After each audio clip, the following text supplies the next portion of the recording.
Hello everyone. Before we start, make sure to like and subscribe to the channel. And leave a comment with where you're from and what time you're watching.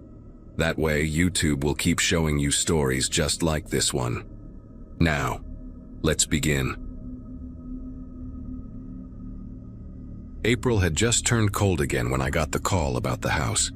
My childhood home in Millbridge, Vermont, had been sitting empty for 18 months since Dad passed, and the lawyer said it was time to either sell or commit to the property taxes. I'd been avoiding it, honestly. The place held too many memories, and not all of them were the kind you want to revisit. But my apartment lease in Boston was ending, and I figured 2 weeks in Vermont wouldn't kill me. I could sort through decades of accumulated stuff, get the house ready for listing, and maybe find some closure. The drive up through New Hampshire felt longer than I remembered. The mountains pressing in on both sides of the highway, still patched with dirty snow even though it was late March. Millbridge hadn't changed much. Population 3,200, one stoplight, 3 churches, and a general store that doubled as the post office. The kind of place where everyone knows your business before you do. The house looked smaller than it did in my memories. The white paint had gone gray in patches, and the apple orchard behind the property had grown wild, branches tangled together like arthritic fingers reaching toward the sky. Dad had stopped maintaining it after Mom died in 2009. I'd been away at college then, and when I came back for the funeral, the orchard was already starting its slow surrender to nature. Now it looked like something out of a fairy tale, the kind that doesn't end well. I'd hired a local kid, Andrew Brennan, to help me haul stuff to the dump. His mom had been friends with my mom back in high school, and he needed money for community college.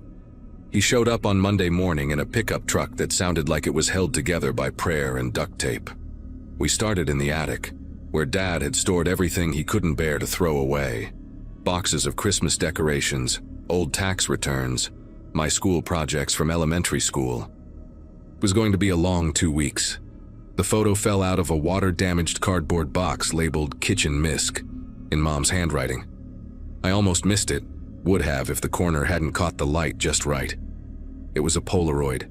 The colors faded to that weird orange-yellow tint they get after a few decades. 5 teenage girls stood in a line, arms around each other's shoulders, grinning at the camera. They were dressed in that unmistakable late 80s style, all big hair and acid-wash denim and neon windbreakers. I recognized Mom immediately, second from the left, her dark hair permed into oblivion. She couldn't have been more than 16, maybe 17. The photo had been taken in front of our orchard. I could see the neat rows of apple trees in the background before they'd gone wild. Someone had written on the white border at the bottom in blue pen, "Summer 1987, best friends forever." I flipped it over. On the back, in different handwriting, were 5 names: Diane, Julie, Mom's name, Vanessa, and Christine. I'd never seen this photo before. Mom had hardly any pictures from her teenage years, said she didn't like having her photo taken back then. But here she was, looking genuinely happy, surrounded by girls I'd never heard her mention. I showed it to Andrew, who was wrestling with a box of old National Geographic magazines. He glanced at it and shrugged. "Looks like your mom had friends," he said. "That's the orchard, right?" Before it went crazy. I asked if he recognized any of the other girls, if their families still lived in town. He squinted at the photo, then pointed to the girl on the far right, a blonde with a prominent gap between her front teeth. That might be Christine Holloway. "There's still a Holloway family on Birch Road, but I don't know if they're related." He handed the photo back to me and went back to the magazines. Something about it bothered me, though, the way it had been tucked away in a random box, like someone had hidden it deliberately. That night after Andrew left, I sat at the kitchen table with a bottle of Dad's old whiskey and stared at those 5 smiling faces. Mom's smile looked different than I remembered it, more open, less weighted down by whatever had made her so quiet in her later years. The next morning, I drove into town with the photo in my jacket pocket. The Millbridge Public Library was in the same building as the town hall, a brick structure that smelled like old paper and floor wax. Mrs. Galloway, the librarian who'd been there since before I was born, looked up from her desk with a smile that didn't quite reach her eyes when I walked in. I told her I was doing some family history research, that I'd found an old photo of my mom and wanted to learn more about her friends. She got very still when I showed her the picture. Her finger traced over the faces, lingering on each one. "Where did you find this?" she asked, her voice barely above a whisper. I told her it had been in a box in the attic. She handed it back quickly, like it had burned her. "Those girls," she said, then stopped. "Most of them moved away a long time ago. You know how it is with small towns? People leave." But there was something in the way she said it, something rehearsed. Like she'd told this story before and had gotten good at making it sound casual. I pressed her, asked specifically about each name. Mrs. Galloway's jaw tightened. Diane moved to California in 1988. Julie, I think she went to New York. Vanessa, maybe Florida. Christine stayed the longest, but she left too. Must have been 1989 or 1990. Every answer came out too quickly, too prepared. I asked if she had yearbooks from that era. Maybe I could find more information about them. She told me the yearbooks from those years had been damaged in a flood in the basement back in 2003. Most of them were thrown out. Convenient, I thought, but didn't say. I thanked her and left, but as I reached the door, she called out, "Your mother wouldn't want you digging into this." I turned around. "Into what?" She just shook her head and went back to her computer, fingers trembling slightly as they found the keyboard. Outside, I sat in my car for a long time, engine running, heat blasting. The whole conversation felt wrong. People don't react like that to a simple question about old high school friends, not unless there's something to hide. I spent the rest of that day at the town hall, going through old newspaper archives on microfiche. The Millbridge Gazette was a weekly paper, mostly local sports and town council meetings, but I figured disappearances would make the news. I searched every issue from 1987 through 1992. Nothing. Not a single article about missing girls, runaways, or disappearances. There were obituaries, sure, but none for anyone matching those names or ages. What I did find was strange in its absence. There were gaps in the papers, issues that should have existed but didn't. July 1987 was missing. October 1988 had 3 consecutive weeks gone. Spring of 1989, another gap. I asked the clerk about it, a young guy who clearly didn't care much about his job. He said sometimes issues got damaged or lost over the years, it happens, but the pattern felt deliberate. Those weren't random gaps. I drove to the address Andrew had mentioned, the Holloway place on Birch Road. It was a small ranch house with peeling yellow paint and a yard full of cars in various states of disrepair. An older man answered the door, maybe in his 70s, with suspicious eyes and a Boston Red Sox cap pulled low. I introduced myself, said I was looking for information about Christine Holloway. His face changed instantly, not sad, but angry. "You a reporter?" he asked, his hand tightening on the doorframe. I told him no, that I was just trying to learn about my mom's old friends. He stared at me for a long moment, then said, "Christine ran away in 1989. Took off in the middle of the night, didn't leave a note, nothing. Police said she was 18, free to go where she wanted. End of story." But his voice cracked when he said her name. I asked if he'd ever heard from her after she left. He shook his head. "Not a word in 36 years. Her mother died thinking Christine hated us.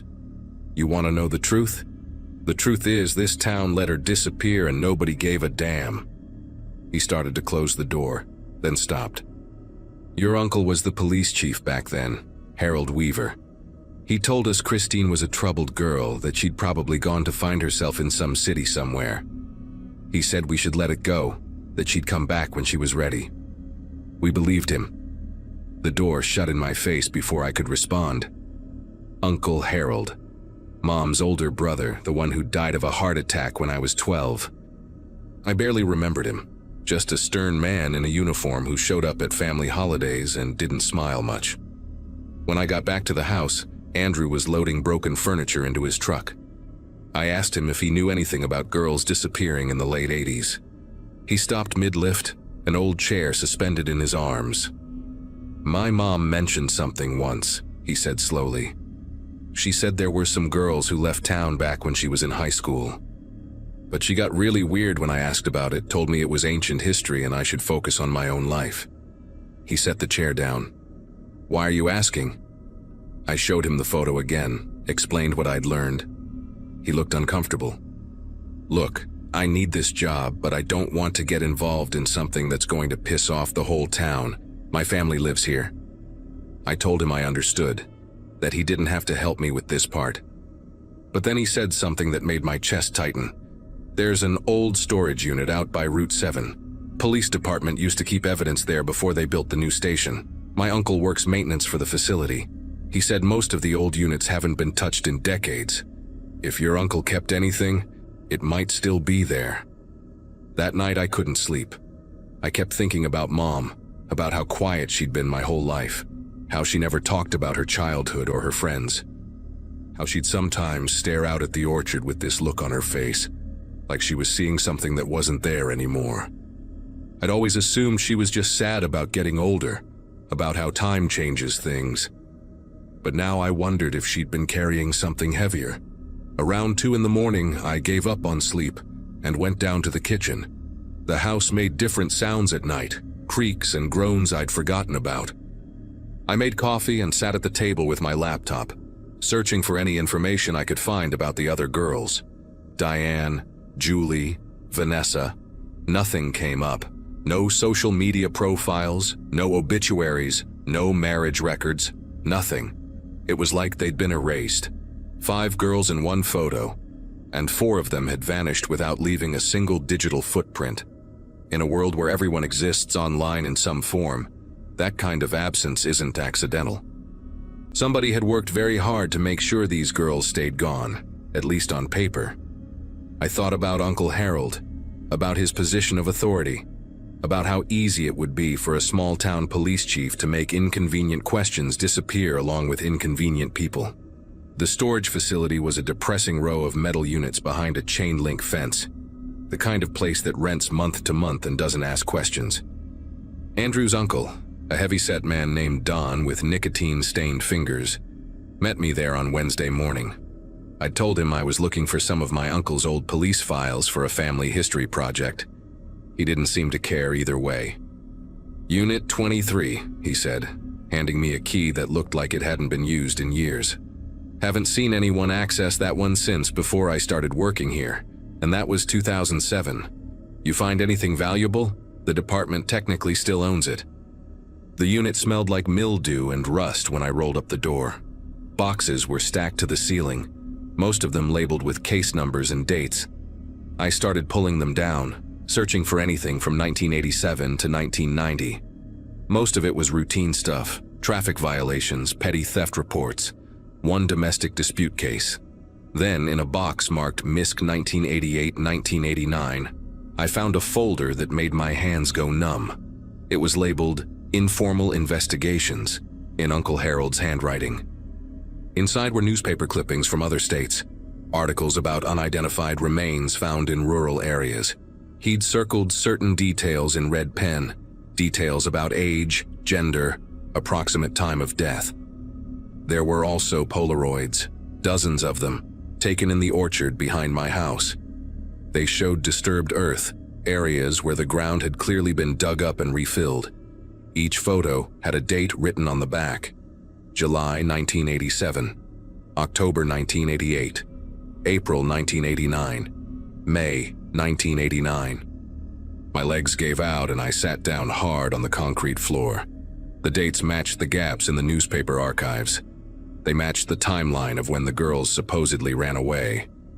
I pulled out my phone with shaking fingers and took pictures of everything in that folder. Every article, every photo, every note. There was a handwritten log too, Uncle Harold's daily notes. Most entries were mundane, but scattered throughout were lines that made my stomach turn. Spoke with Holloway family again. They're accepting the runaway story. Diane's parents finally stopped calling. Convincing people these girls wanted to leave is easier than I thought. Small-town prejudices work in my favor. And then, near the end of the log, one entry that broke something inside me. Spoke to my sister today. She knows, she's always known. But she won't say anything. Family protects family, even when it shouldn't. My mother had known. She'd known what happened to her friends, and she'd stayed silent for the rest of her life, carrying that weight alone because her brother was a murderer and she couldn't bring herself to turn him in. I drove straight to the Vermont State Police Barracks in Rutland, 40 minutes away, with the folder on my passenger seat. I didn't trust anyone in Millbridge. The detective I spoke with, a woman named Carver, listened to everything without interrupting. When I showed her the photos and the log, her expression went from skeptical to grave. She made calls, and within hours, a forensics team was on its way to my property. They spent 3 days searching the orchard with ground-penetrating radar. They found 4 sets of remains buried in shallow graves exactly where Uncle Harold's photos indicated: Diane, Julie, Vanessa, and Christine. The 5th girl in the photo, my mother, had been the sole survivor, the one who got away because she was his sister. And even monsters sometimes have limits. The town exploded with the news. Some people were horrified, others were angry that I'd dug up the past. Mrs. Galloway refused to speak to anyone. Christine's father called me, sobbing, saying he'd waited 36 years to know what happened to his daughter, and thanking me for giving him that closure, even though it came with such terrible truth. I sold the house within a month, couldn't stand to be there anymore. The orchard was excavated completely, turned into a memorial garden for the victims. Before I left Vermont for good, I went back one last time and stood where that photo had been taken in 1987. 5 girls smiling at the camera, none of them knowing that 4 would be dead within 2 years, and the 5th would spend the rest of her life drowning in guilt and silence. I understood now why Mom had been so quiet, why she never wanted to talk about her past, why she'd look at the orchard with that haunted expression. She'd been looking at their graves, living above the evidence of her brother's crimes, knowing the truth but never speaking it, protecting a monster because he was family. I'll never know if she stayed silent out of fear or misplaced loyalty, and maybe it doesn't matter anymore. What matters is that those 4 girls finally got to go home to their families, even if it was 3 decades too late. I still have that photo, tucked away in a drawer I rarely open. Sometimes I take it out and look at those 5 faces, all that youth and possibility, and I think about how one person's evil can ripple through generations, destroying not just the victims but everyone connected to them. The house sold to a family from Massachusetts who had no idea about its history. I didn't tell them. Maybe that makes me like my mother, keeping secrets to protect people from ugly truths. Or maybe some stories need to be buried along with the dead. I don't know anymore.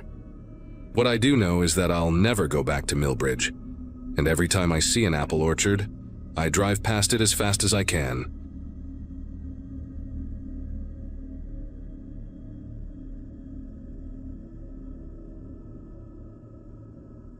People always ask why I became a journalist, and I usually give them some noble answer about truth and accountability.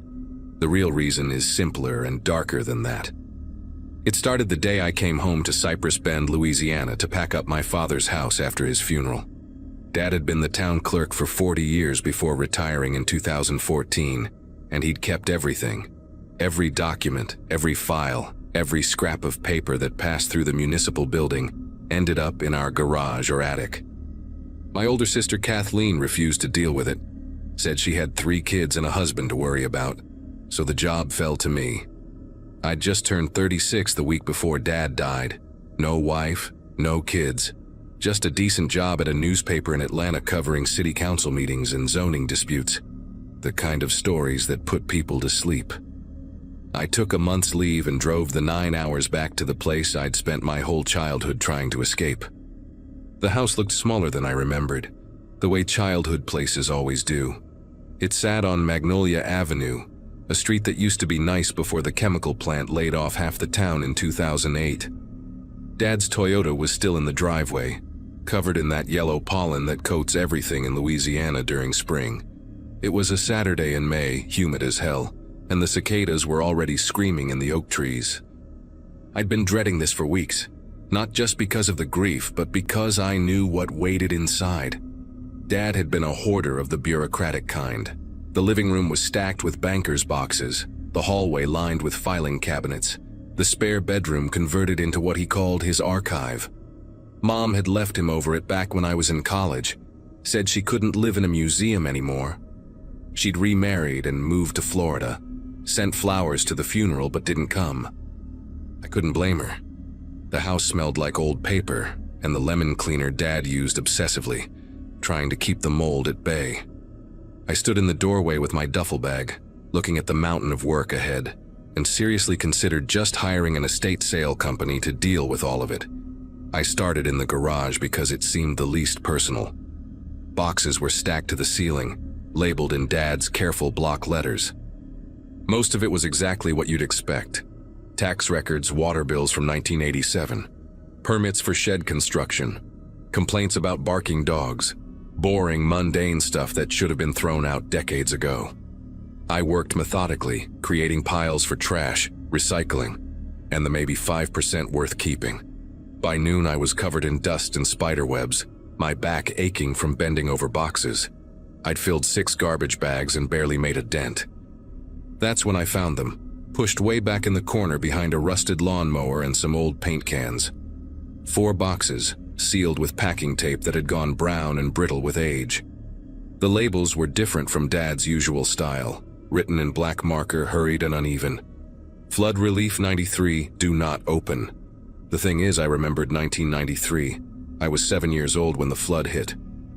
School got canceled for 2 weeks, and we had to stay with my aunt in Baton Rouge because water came up to our porch steps. It was the biggest disaster in Cypress Bend's history, the whole downtown underwater, people living in the high school gymnasium for months. But what struck me standing in that garage was the second part of the label. Why would Dad write, "Do not open," on relief documents? I pulled one of the boxes out, the cardboard soft with moisture damage despite being sealed. It was heavier than I expected. I carried it to Dad's workbench and grabbed a utility knife from the pegboard. My journalist instincts were kicking in now, that familiar buzz I got when something didn't add up. I cut through the tape, and the smell hit me first. Old paper, but also something else, something chemical and wrong. Inside were files, hundreds of them, organized with the same precision Dad brought to everything. But these weren't relief documents. They were missing persons reports. Dozens of them, maybe 50 or 60 in just this one box. Each form was the official kind, the Louisiana State Police template with the seal at the top. But someone had stamped them all with red ink. Not processed. I pulled one out at random. A woman named Gloria Thibodeau, 41 years old, last seen at her home on Riverside Court on Wednesday, June 9, 1993. The report was filed by her sister on June 15th. There was a Polaroid photo paper-clipped to the form, showing a smiling woman with dark curly hair standing in front of a small yellow house. I grabbed another file. James Ortega, 19, last seen leaving his job at the marina on the same date, June 9th. Another photo, a skinny kid with a work uniform and a shy smile. Then another, Carolyn Dufresne and her 2 daughters, ages 8 and 11. All last seen June 9th, 1993.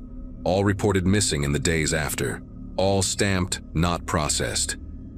My heart started pounding in a way that had nothing to do with the garage heat. June 9th, 1993 was the day the levee broke. I remembered because it was my grandmother's birthday, and we were supposed to have cake that evening, but never did because the sirens started going off around 3 in the afternoon. The Riverside neighborhood got hit first and worst, the water coming in so fast that people barely had time to get to their roofs. The news said it was 20 feet deep in some places. I grabbed my phone and started Googling, pulling up the old newspaper archives from the Cypress Bend Chronicle. The official death toll from the flood was listed as 7 people. 7. I had at least 30 missing persons reports in my hands from just one box, and there were 3 more boxes in that corner. I started pulling files faster, my hands getting that tremble you get when you're onto something big. Every single report had the same date, June 9th, 1993. Every single person was from Riverside, and every single form had that red stamp. Someone had deliberately not processed these reports. Someone had made these people disappear from the official record. I spent the next 4 hours going through all 4 boxes. By the time I finished, I'd counted 147 missing persons reports. 147 people who vanished the day of the flood, all from the same neighborhood, all officially erased. The files included everything you'd expect: detailed descriptions, last known locations, family contacts, even some personal effects that had been turned in. A wallet, a set of house keys, a child's stuffed rabbit, water-stained and falling apart. Someone had taken these reports seriously enough to collect evidence, but then buried them. I found something else too, tucked into the bottom of the last box. A manila envelope marked, "Engineering Survey, Confidential." Inside were blueprints of the levee system, covered in notations and calculations in different handwriting. Yellow sticky notes were attached to several pages, and one note made my stomach turn. It was dated June 8, 1993, the day before the flood. The handwriting was shaky but legible. Charges placed as requested. Primary breach point north sector will direct flow to Riverside. Detonation window 2:04 p.m. Wednesday. God forgive us. I sat down hard on Dad's workbench stool, my legs suddenly unreliable. Someone had blown the levee on purpose. They deliberately flooded Riverside, and my father had known about it. The evidence was in his garage, hidden for 31 years. I thought about Dad's last few months, how he'd gotten quiet and withdrawn, how he'd stopped going to church even though he'd been an usher for 20 years, how he'd called me 3 times in the weeks before his heart attack, leaving rambling messages about needing to tell me something important. But I'd been busy with a story deadline and kept saying I'd call him back later. I never did. Now he was gone, and I was holding proof of mass murder. I pulled out my laptop and started searching for anything about Riverside neighborhood. What I found made everything worse. After the flood, the land had been declared unusable, too damaged to rebuild. The entire neighborhood, 43 acres, had been sold to a development company for next to nothing. That company was owned by the Prudhomme family. Everyone in Cypress Bend knew the Prudhommes. They owned half the parish, had for generations. Sugarcane plantations, timber operations, commercial real estate. The family estate sat on a hill overlooking the river, a white mansion with columns that had been there since before the Civil War. In 1993, the patriarch was Jean-Paul Prudhomme, and according to the property records I was pulling up, his holdings had been directly upstream from Riverside. If the levee had broken naturally where it was supposed to, the water would have flooded his processing plant and 5,000 acres of prime agricultural land. But by breaching it at the north sector instead, the water got diverted away from his property and straight into Riverside, a poor neighborhood where most people rented, where nobody had the money or connections to fight back. I found a photo from the Chronicle dated June 11, 1993, showing Jean-Paul touring the flood damage with the governor. He looked concerned in that practiced way rich people do, wearing rubber boots that probably cost more than most people's rent. The caption mentioned his generous donation to the relief fund. Blood money. I couldn't stay in that garage anymore. I loaded all 4 boxes into my car, then went back for the engineering documents. It was almost 7 in the evening, the sun setting orange and angry through the humidity. I sat in my car with the air conditioning blasting, trying to figure out what to do next. The smart move would be to call the FBI, hand everything over, let the professionals handle it. But I'd been a journalist long enough to know how these things went. The Prudhommes had money, real money, the kind that bought lawyers and politicians and made evidence disappear. Jean-Paul was dead now, had been for a decade, but his son Olivier ran the family business and sat on every important board in the parish. One phone call from him and this whole thing could get buried again, just like Dad had buried it. No, I needed to document everything first, build an airtight case, and then go public in a way that couldn't be ignored. I drove to the one place in Cypress Bend I knew would have the records I needed, the parish courthouse. The building was closed, but I'd grown up in this town and knew things tourists didn't. The records room had a separate entrance in the back, and the night security guard was Billy Fontaine, who'd been 2 grades ahead of me in school. I knocked on the maintenance door until he opened it. looking annoyed until he recognized me. We talked for 10 minutes about Dad's funeral, about his own father's diabetes, about how the town wasn't what it used to be. Then I told him I needed to look at some property records for a story I was writing, and he let me in without asking questions.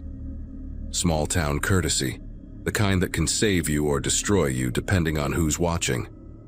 I spent 3 hours in that records room, photographing everything. Deeds, tax assessments, water management reports, environmental surveys. I found the original engineering specifications for the levee, which showed the north sector was actually reinforced concrete, the strongest point in the entire system. For it to fail there naturally would have been nearly impossible. I found insurance claims too, dozens of them, all denied because flood insurance didn't cover acts of God back then. People lost everything and got nothing. The last thing I found was a memo dated June 15, 1993, from the Parish Emergency Management Office to all local law enforcement.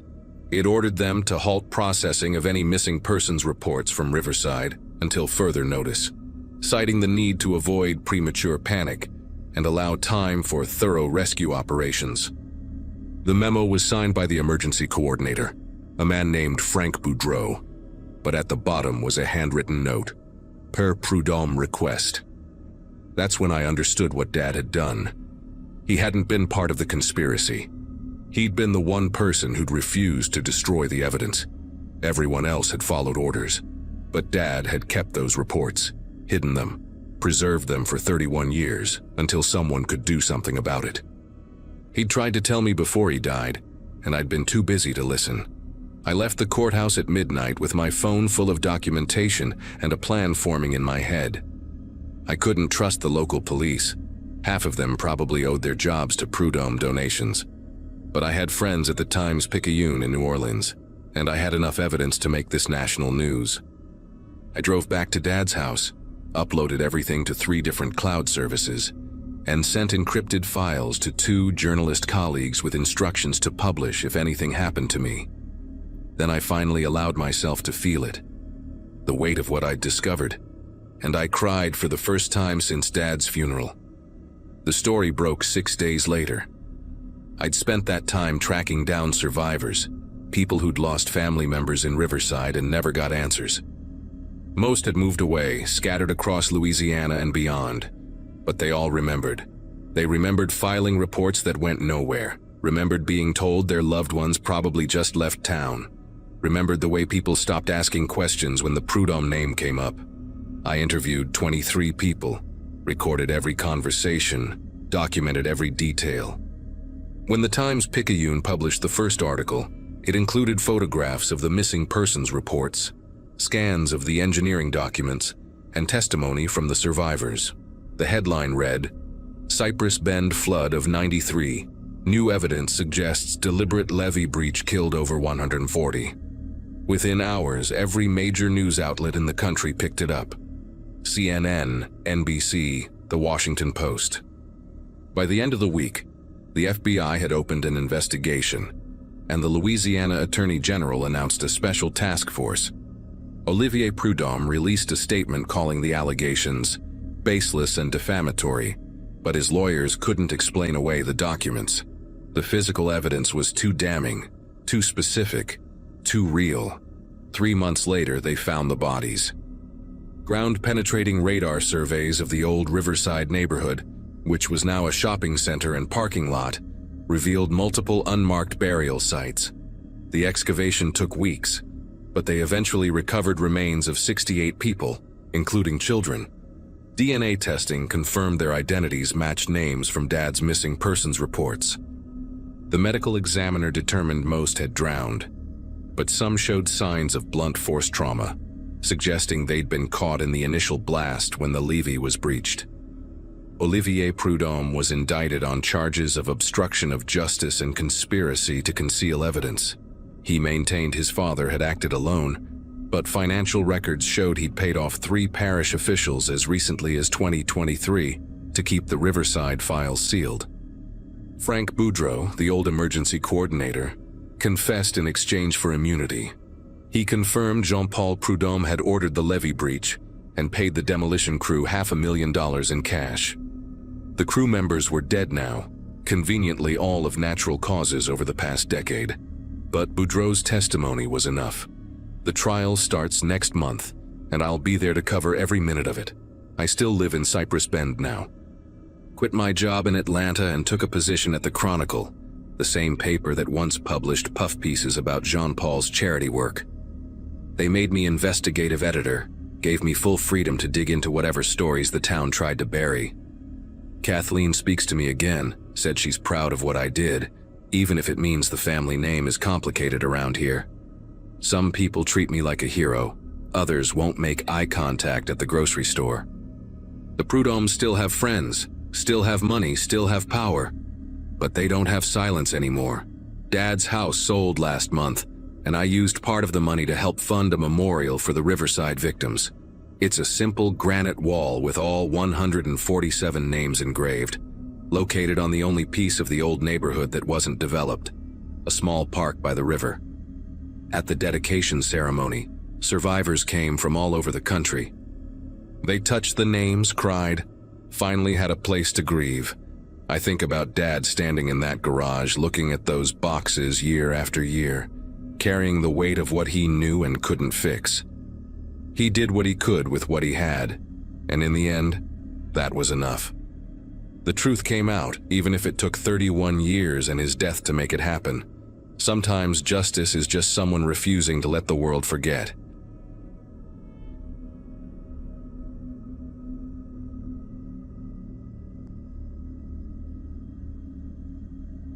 Honestly, I never thought I'd be the person posting something like this online, but I need to get it out somewhere because talking about it in person makes me feel sick all over again. My wife Claire and I got married in June 2014, right after I finished my teaching degree. We were broke as hell, living off her salary as a dental hygienist while I scrambled for substitute teaching gigs around the county. When we found that rental house on the edge of Fairmont, Pennsylvania, it felt like we'd won the lottery.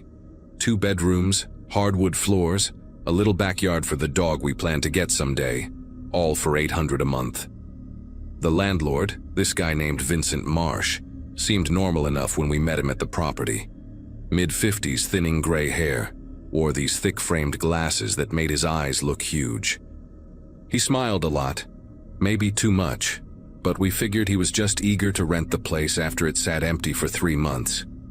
We moved in on a Saturday in late July, and I remember thinking the house had good bones despite the outdated wallpaper and the weird, musty smell in the hallway closet. Claire was already planning which walls we'd repaint, talking about hanging curtains in the bedroom to block out the streetlight that shone directly through our window at night. That first week felt like playing house, you know. We'd order pizza and eat it on the floor, because our furniture hadn't arrived yet, making plans about the life we were going to build there. Vincent stopped by twice that week, once to fix a leaky faucet and another time to check the furnace before winter, he said. Both times he lingered longer than necessary, asking questions about our schedules, when we'd be home, whether we were light sleepers. Claire mentioned later that she thought it was weird how he kept glancing toward our bedroom door, but I brushed it off. Landlords are nosy, right? They want to make sure you're not trashing their property. I wish I'd paid more attention to the way his hands trembled when he handed me his business card, or how he wrote his personal cell number on the back in pen that smudged across the paper like he'd been sweating. It was Claire who noticed the first hole. We'd been living there almost 3 weeks when she decided to rearrange the bedroom furniture.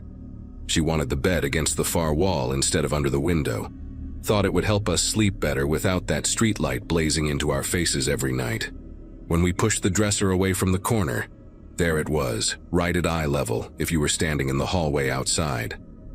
A perfectly round hole, maybe half an inch across, drilled straight through the drywall. The edges were smooth, deliberate, and when I put my eye up to it, I could see directly into our bedroom, a clear view of where our bed had been positioned for the past 3 weeks. My throat got tight. Claire grabbed my arm, her fingernails digging in hard enough to leave marks. We stood there for what felt like hours, but was probably just a minute, both of us trying to rationalize it. Maybe the previous tenant hung something heavy. Maybe there was some electrical work done, but the hole was too clean, too purposeful, and it was aimed at exactly the right height and angle. I grabbed a flashlight from the kitchen and started checking the other walls, moving furniture, pulling down the few pictures we'd hung. We found 2 more in the bedroom alone. One behind the nightstand on Claire's side, another near the closet that gave a perfect view of where she changed clothes every morning before work. The panic really set in when we checked the bathroom. I had to move the towel rack to find it, but there it was. Another hole drilled through the wall that separated the bathroom from the utility closet in the hallway. This one was positioned to see directly into the shower. Claire started crying, the kind of crying where you can't catch your breath, and I felt this rage building in my chest that made my vision blur at the edges.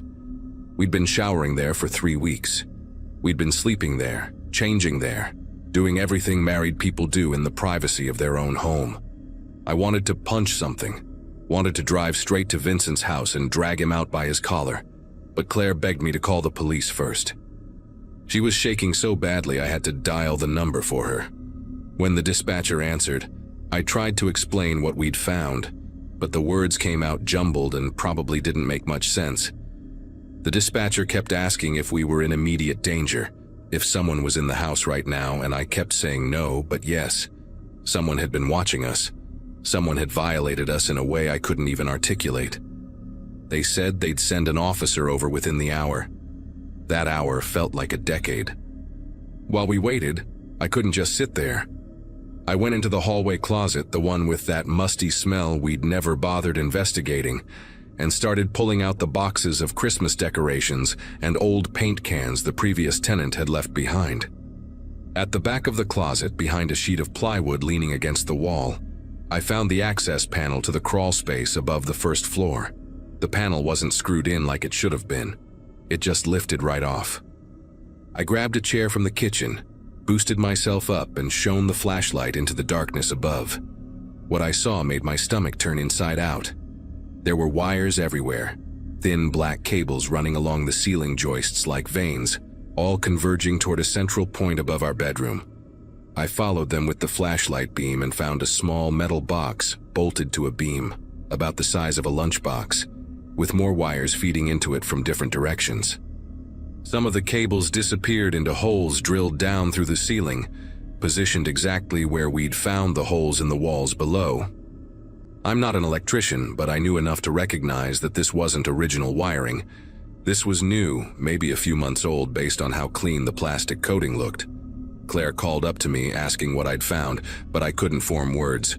I just climbed down and showed her the pictures I'd taken on my phone. Her face went completely white. The officer who showed up was young, couldn't have been more than a year or 2 out of the academy. His name was Officer Reynolds, and he had this uncomfortable expression like he'd been expecting a noise complaint, not whatever mess we were describing.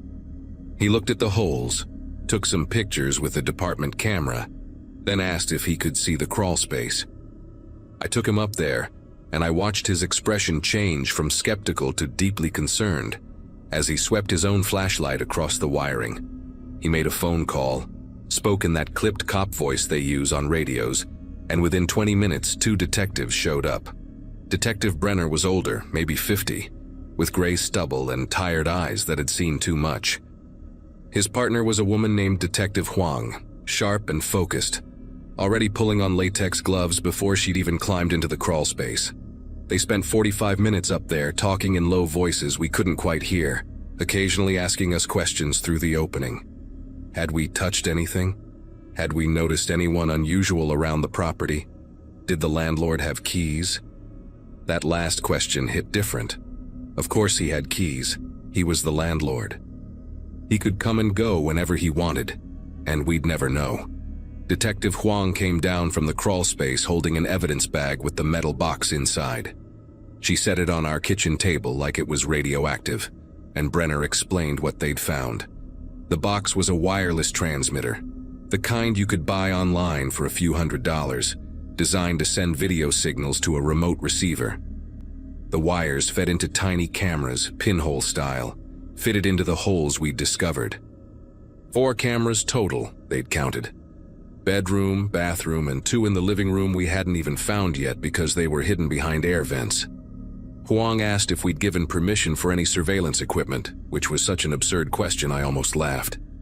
Then Brenner asked for Vincent's contact information, and I handed over that business card with his smudged cell number. They tried calling him right there in front of us. It rang 6 times and went to voicemail. Brenner left a message, professional and calm, asking Vincent to call back regarding an urgent matter at the property. We all knew he wouldn't call back. You could see it in the way the detectives looked at each other. That silent communication cops develop after working together long enough. Huang asked if we had anywhere else to stay tonight. The way she said it, like it wasn't really a question, made it clear we shouldn't be sleeping there. We ended up at Claire's parents' house in Harrisburg, about an hour away. Her mom kept trying to make tea and asking if we were hungry, doing that thing parents do when they don't know how to fix something, so they offer food instead. Claire's dad just sat there looking furious, his jaw clenched so tight I thought his teeth might crack. I couldn't sleep that night. Every time I closed my eyes, I saw that metal box, those wires, Vincent's huge eyes behind those thick glasses staring at footage of us in our most private moments. How long had he been watching? Had he watched us on our wedding night when we came home late and exhausted? Had he seen every fight, every intimate moment, every time we walked around in our underwear thinking we were alone? The violation of it felt like something crawling under my skin. The next morning, Brenner called my cell. They'd gone to the address listed on Vincent's landlord registration. The house was empty. Not just empty like he wasn't home, but empty like he'd cleared out in a hurry. Neighbors said they'd seen him loading boxes into a van around midnight, just hours after we'd called the police. His cell phone was going straight to voicemail now, probably turned off or destroyed. They'd put out a bulletin for his vehicle, a white cargo van with Pennsylvania plates, but Brenner didn't sound optimistic about finding him quickly. What happened next is the part that still keeps me awake sometimes. 3 days after Vincent disappeared, Detective Huang called and asked if we could come down to the station. When we got there, she led us into a conference room where Brenner had spread out papers and photographs across the table, like some kind of horrifying puzzle. They'd started digging into Vincent's background, pulling property records and cross-referencing rental listings. Turns out our house wasn't the only one. Vincent owned 6 rental properties scattered across 3 counties in central Pennsylvania, all advertised as affordable housing for young couples and single women. The detectives had obtained warrants and searched every single property. 5 of them had the same setup. Holes in the walls, cameras hidden in bedrooms and bathrooms, wiring running to transmitters in crawl spaces or attics. One house in Altoona had 8 cameras installed. 8. Huang showed us a spreadsheet she'd created, listing the current and former tenants they'd identified going back 3 years. 22 people had lived in those houses during that time. 22 people who had no idea they'd been watched, recorded, violated in their own homes. Some had already moved away, gotten married, started families. The detectives were in the process of contacting everyone, and I could see the weight of it on Huang's face, knowing she'd have to make those phone calls and destroy people's sense of safety and privacy all over again. Brenner pulled out another folder, this one thicker, and explained that they'd executed a warrant for Vincent's financial records. He'd been paying for cloud storage, massive amounts of it, through an offshore service that specialized in, let's say, discretionary data hosting. The kind of service that doesn't ask questions and doesn't cooperate easily with law enforcement. They were working with federal investigators now because the scope had expanded beyond local jurisdiction. The FBI cybercrimes unit was involved, trying to trace where the footage had been uploaded and whether Vincent had distributed or sold any of it. That word "sold" hit me like a hammer. The idea that strangers might have paid money to watch me and Claire in our bedroom, that our most private moments might be saved on some server in another country, being traded around by people whose faces we'd never see. It made me want to vomit right there on the conference room table. Claire started crying again, and Huang pushed a box of tissues across the table with the kind of practiced gentleness that told me she'd done this too many times before. Brenner said they'd keep us updated, that they were doing everything possible to track Vincent down and secure any footage that might exist. But I could hear the uncertainty in his voice. The internet is vast. Data can be copied, backed up, hidden in places even experts struggle to find. We never went back to that house. Claire couldn't even drive past the street without having a panic attack, and honestly, neither could I. We broke the lease, which legally we probably didn't have to do given the circumstances, but I didn't want to spend another second tied to anything Vincent owned. We moved into a cramped apartment in Harrisburg, closer to Claire's work and her family, a place with new construction and walls we could verify were solid all the way through. I became obsessive about checking for cameras. Every hotel room, every Airbnb, even bathrooms at friends' houses, I'd find myself scanning the walls and ceilings, looking for tiny holes or unusual objects positioned at weird angles. Claire started seeing a therapist who specialized in trauma. She'd come home from sessions exhausted and raw, and some nights she'd just sit on the couch staring at nothing while I made dinner neither of us wanted to eat. Our marriage took a hit. Not because we blamed each other, but because the invasion had poisoned something fundamental between us. Intimacy became complicated, loaded with the knowledge that someone had stolen it from us, and we could never get it back. We got through it, slowly, with a lot of therapy and patience and honest conversations that hurt like open wounds. But it changed us. You don't come back from something like that completely whole. Vincent Marsh was arrested 4 months later at a border crossing in Texas, trying to get into Mexico with fake identification. The cargo van was full of hard drives and equipment. Turns out he'd been planning this for a while, had money stashed in accounts under different names, probably anticipating the day someone would discover what he'd been doing. The trial took 2 years, dragged out by legal motions and evidence processing. The FBI recovered footage from multiple cloud accounts, thousands of hours of recordings spanning back to 2011. He'd been doing this for at least a decade, maybe longer. 22 victims became 43 as more people came forward after seeing news coverage. Some of the footage had been sold on dark web forums, distributed to networks of people who paid subscription fees to watch real surveillance of unsuspecting people. Vincent pleaded guilty eventually, probably because his lawyers knew a jury would bury him. He got 38 years in federal prison, no parole. He'll be 90 when he's eligible for release, if he lives that long. Huang called me the day the sentence came down. She said it was one of the longest sentences she'd seen for this type of crime, that the judge had been visibly disgusted during sentencing. It should have felt like victory, like justice, but mostly I just felt tired. Claire and I were in our new house by then, a place we'd bought instead of rented, where we'd personally inspected every inch before signing the papers. We're okay now, or as okay as you can be after something like this. We don't talk about it much anymore, but sometimes I catch Claire staring at a wall with that distant look, and I know she's back there, in that bedroom on the edge of Fairmont, realizing someone was watching. The violation doesn't fade.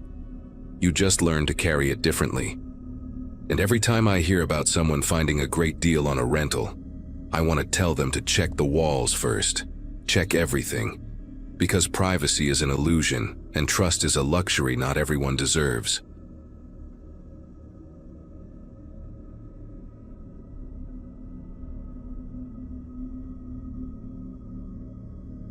Teaching 5th grade in Dalton felt like the kind of quiet life I needed after the chaos of my divorce 2 years prior. The town had maybe 8,000 people, tucked between the mountains in northwest Georgia, where everyone knew everyone and Sunday service at Covenant Fellowship wasn't optional if you wanted to fit in. I started attending because my principal, Mr. Warren, mentioned it during my interview, saying the church was the heart of the community and most of the school staff were members. Within my first month, I'd been welcomed with casseroles, invitations to potlucks, and warm smiles from people who seemed genuinely kind. The church itself was this beautiful old building with white columns and stained glass windows that threw colored light across the pews during morning service. Everything felt safe, normal, like I'd finally found a place where I could rebuild my life and focus on my students without the drama I'd left behind in Savannah. But sometime around mid-October, I started noticing small things that didn't quite add up. After service one Sunday, I saw 3 of my colleagues, including Beth Sullivan, who taught 3rd grade, huddled in the parking lot with Deacon Phillips and 2 other church elders I didn't know well. They were speaking in hushed tones, and when I waved at Beth, she looked almost startled before giving me this tight, forced smile and turning back to the group. The conversation stopped completely when I walked past them to my car. Then there was the Wednesday evening Bible study I'd started attending, where certain members would exchange these meaningful glances whenever someone mentioned the community committee, which I'd been told was just a charity organization that helped struggling families in the area. I'd asked about volunteering once, and the room had gone uncomfortably silent before someone changed the subject. People were friendly enough to my face, but I was starting to feel like there was this whole other layer to the church that I wasn't part of, like everyone was in on something I didn't understand. The warmth I'd initially felt was beginning to seem performative, calculated even, though I couldn't explain why I felt that way. The thing that really kicked everything into gear happened on a Monday morning in late October. I arrived at school to find out that Beth Sullivan had resigned effective immediately. No 2 weeks notice, no goodbye, nothing. Her classroom was already being packed up by the janitor, and when I asked Mr. Warren about it, he got this weird look on his face and said Beth had personal matters to attend to and had moved out of state to be with family. But here's the thing that made my stomach turn. I'd had coffee with Beth just 3 days earlier, on Friday afternoon, and she'd been excitedly planning her classroom Halloween party. She'd shown me the decorations she'd bought, talked about how her kids were going to love the costume contest, and mentioned she was hosting Thanksgiving at her house this year for the first time. She didn't seem like someone about to uproot her entire life. I tried calling her cell phone during my lunch break, and it went straight to a disconnected number message. Her Facebook page was gone. It was like she'd been erased. I couldn't stop thinking about it for the rest of the week. During Wednesday evening service, I noticed Beth's usual seat in the 4th pew was occupied by a family I'd never seen before, like the congregation had just moved on without missing a beat. After the service ended, I approached Deacon Phillips and asked if he knew how to reach Beth, saying I wanted to send her a card or something. The way his expression shifted made my chest tighten. He put his hand on my shoulder, this gesture that probably looked comforting to anyone watching, but his grip was firm enough to feel like a warning. He told me that Beth had made her choice, and it was best to respect her privacy and focus on my own responsibilities here. The way he emphasized here felt deliberate, pointed. When I mentioned that her phone was disconnected, he just smiled and said sometimes people need to make clean breaks, then walked away before I could ask anything else. That night, lying in bed, I kept replaying the conversation and realizing he'd never actually answered my question about how to contact her. Nobody had. The next Sunday I decided to do something probably stupid, but I couldn't help myself. After service, I lingered near the fellowship hall where coffee and donuts were set up, and I started casually asking other members if they'd heard from Beth. The reactions were all variations of the same theme: awkward pauses, quick subject changes, or these rehearsed-sounding responses about respecting her decision and moving forward. But it was Margaret Torres, the church secretary who'd always been chatty with me, who really confirmed my suspicions. When I asked her, she actually glanced around nervously before leaning in close and whispering that I should stop asking questions about Beth. Her exact words were, "Some people aren't cut out for the level of commitment this community requires, and it's better for everyone when they realize that sooner rather than later." When I pressed her on what she meant by commitment, she straightened up, plastered on a smile, and said she had to help clean up, practically speed walking away from me. The whole exchange lasted maybe 30 seconds, but it left me feeling genuinely unsettled. What kind of church talks about commitment like it's some binding contract you can't get out of? I started paying closer attention after that, really watching how people interacted. The community committee met every other Friday evening in the church basement, and I'd see the same group of maybe 20 people heading down there. Always the same faces, including Mr. Warren, Deacon Phillips, and several other teachers from school. They'd stay for exactly 2 hours, and when they came back up, they always looked serious, purposeful, like they'd just attended some important business meeting. rather than a charity planning session. One Friday in early November, I made an excuse about leaving my sweater in the sanctuary and doubled back after everyone thought I'd left. I could hear voices coming from the basement, but the door at the top of the stairs was locked. I stood there for a minute, listening, and I could make out someone talking about maintaining the structure and ensuring compliance, which seemed like really weird language for organizing food drives or whatever they were supposedly doing. Then I heard footsteps coming up the stairs and I had to scramble back to my car, my heart absolutely pounding, feeling like a kid who'd almost gotten caught doing something wrong. What really sent me down the rabbit hole was finding Beth's lesson planner in the supply closet at school. I'd gone in looking for construction paper for my class, and there it was, shoved behind some boxes on the top shelf like someone had hidden it quickly. Her handwriting was all over it, plans sketched out through December, parent conference notes, everything. On the inside cover, she'd written her sister's phone number in California with a note that said, "Emily, emergency contact." I took a photo of the number with my phone and called it that evening from my apartment. A woman answered, and when I explained who I was and asked about Beth, there was this long, painful silence before she said Beth hadn't contacted any family members.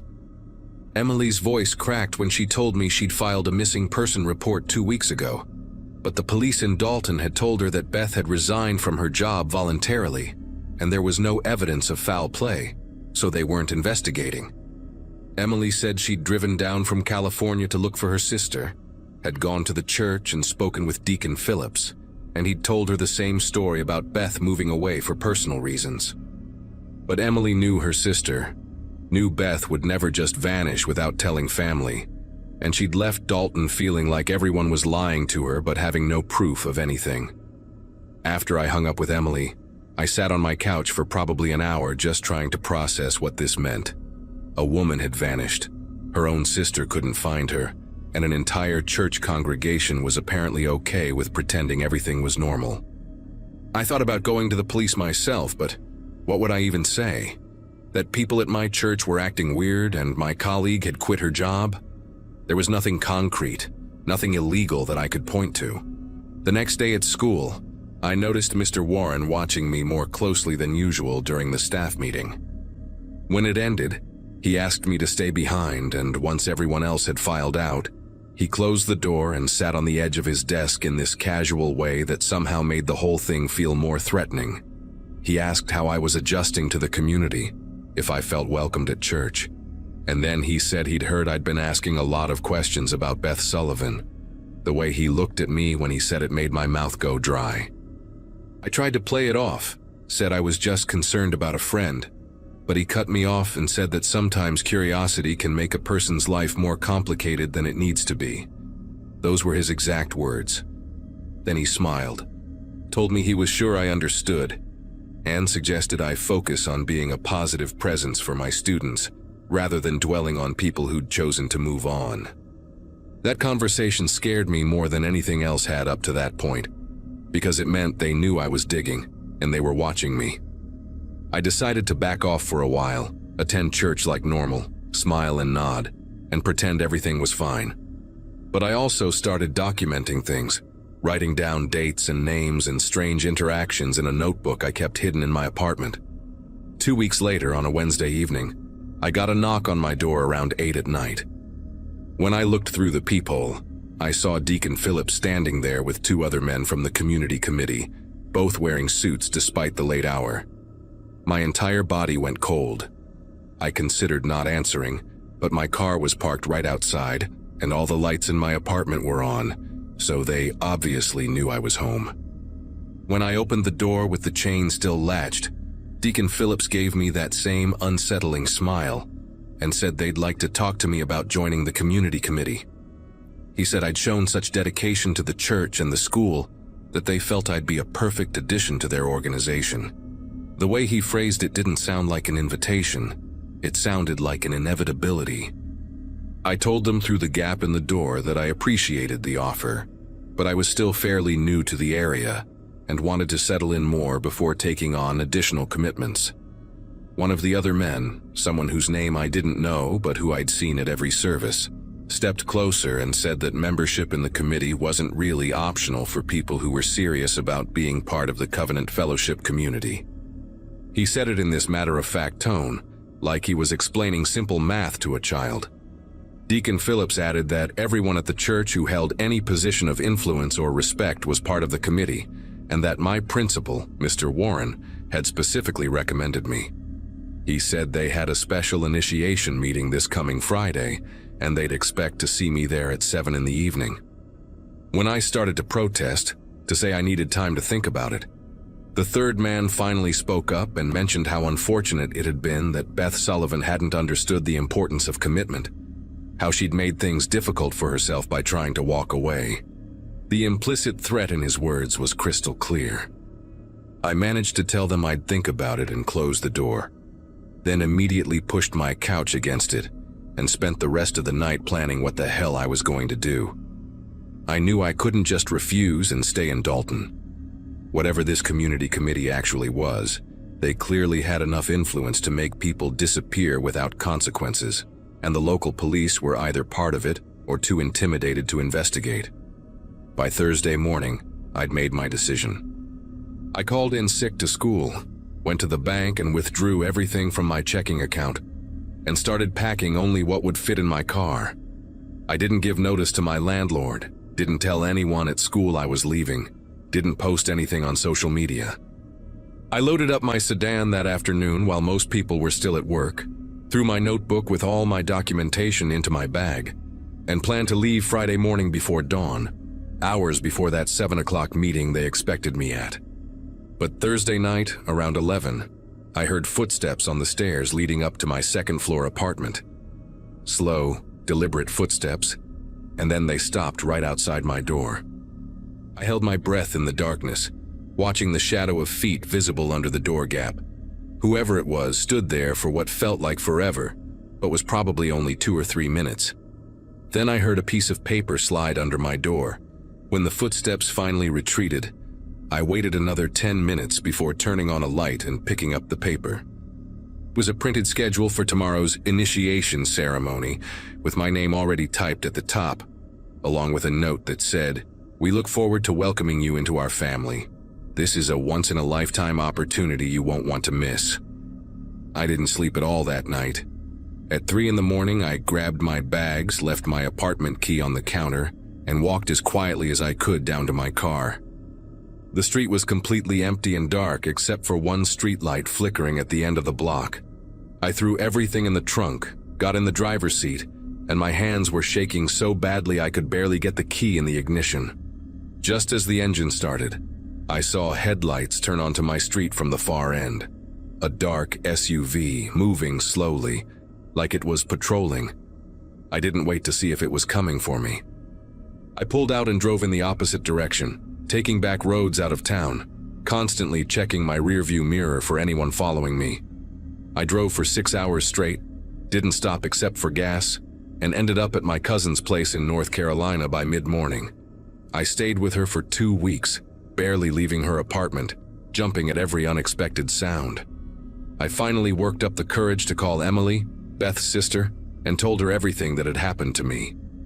She broke down crying and said she'd suspected something like this but had no way to prove it.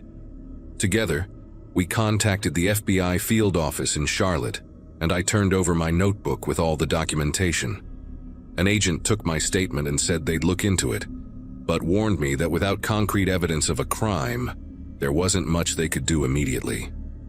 He did say that Dalton had come up before in relation to some financial irregularities involving a church organization, and my information might help build a case, but it could take months or even years. He strongly advised me not to return to Dalton under any circumstances. It's been 8 months since I left, and I'm teaching at a different school now in a different state, using my maiden name from before my marriage. I checked the news from Dalton compulsively, looking for any updates, but there's been nothing about the church or the community committee. Beth Sullivan is still listed as a missing person with no new developments. Emily texts me sometimes, and we both hold on to this thin hope that maybe the investigation will eventually uncover something. But I'm not holding my breath. What keeps me up at night is thinking about how many people might still be trapped in that system, too afraid to leave, or too deep into whatever that organization actually does.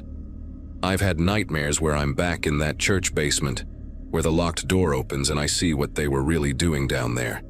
But I always wake up before finding out. Sometimes I wonder if I should have stayed and fought harder to expose them.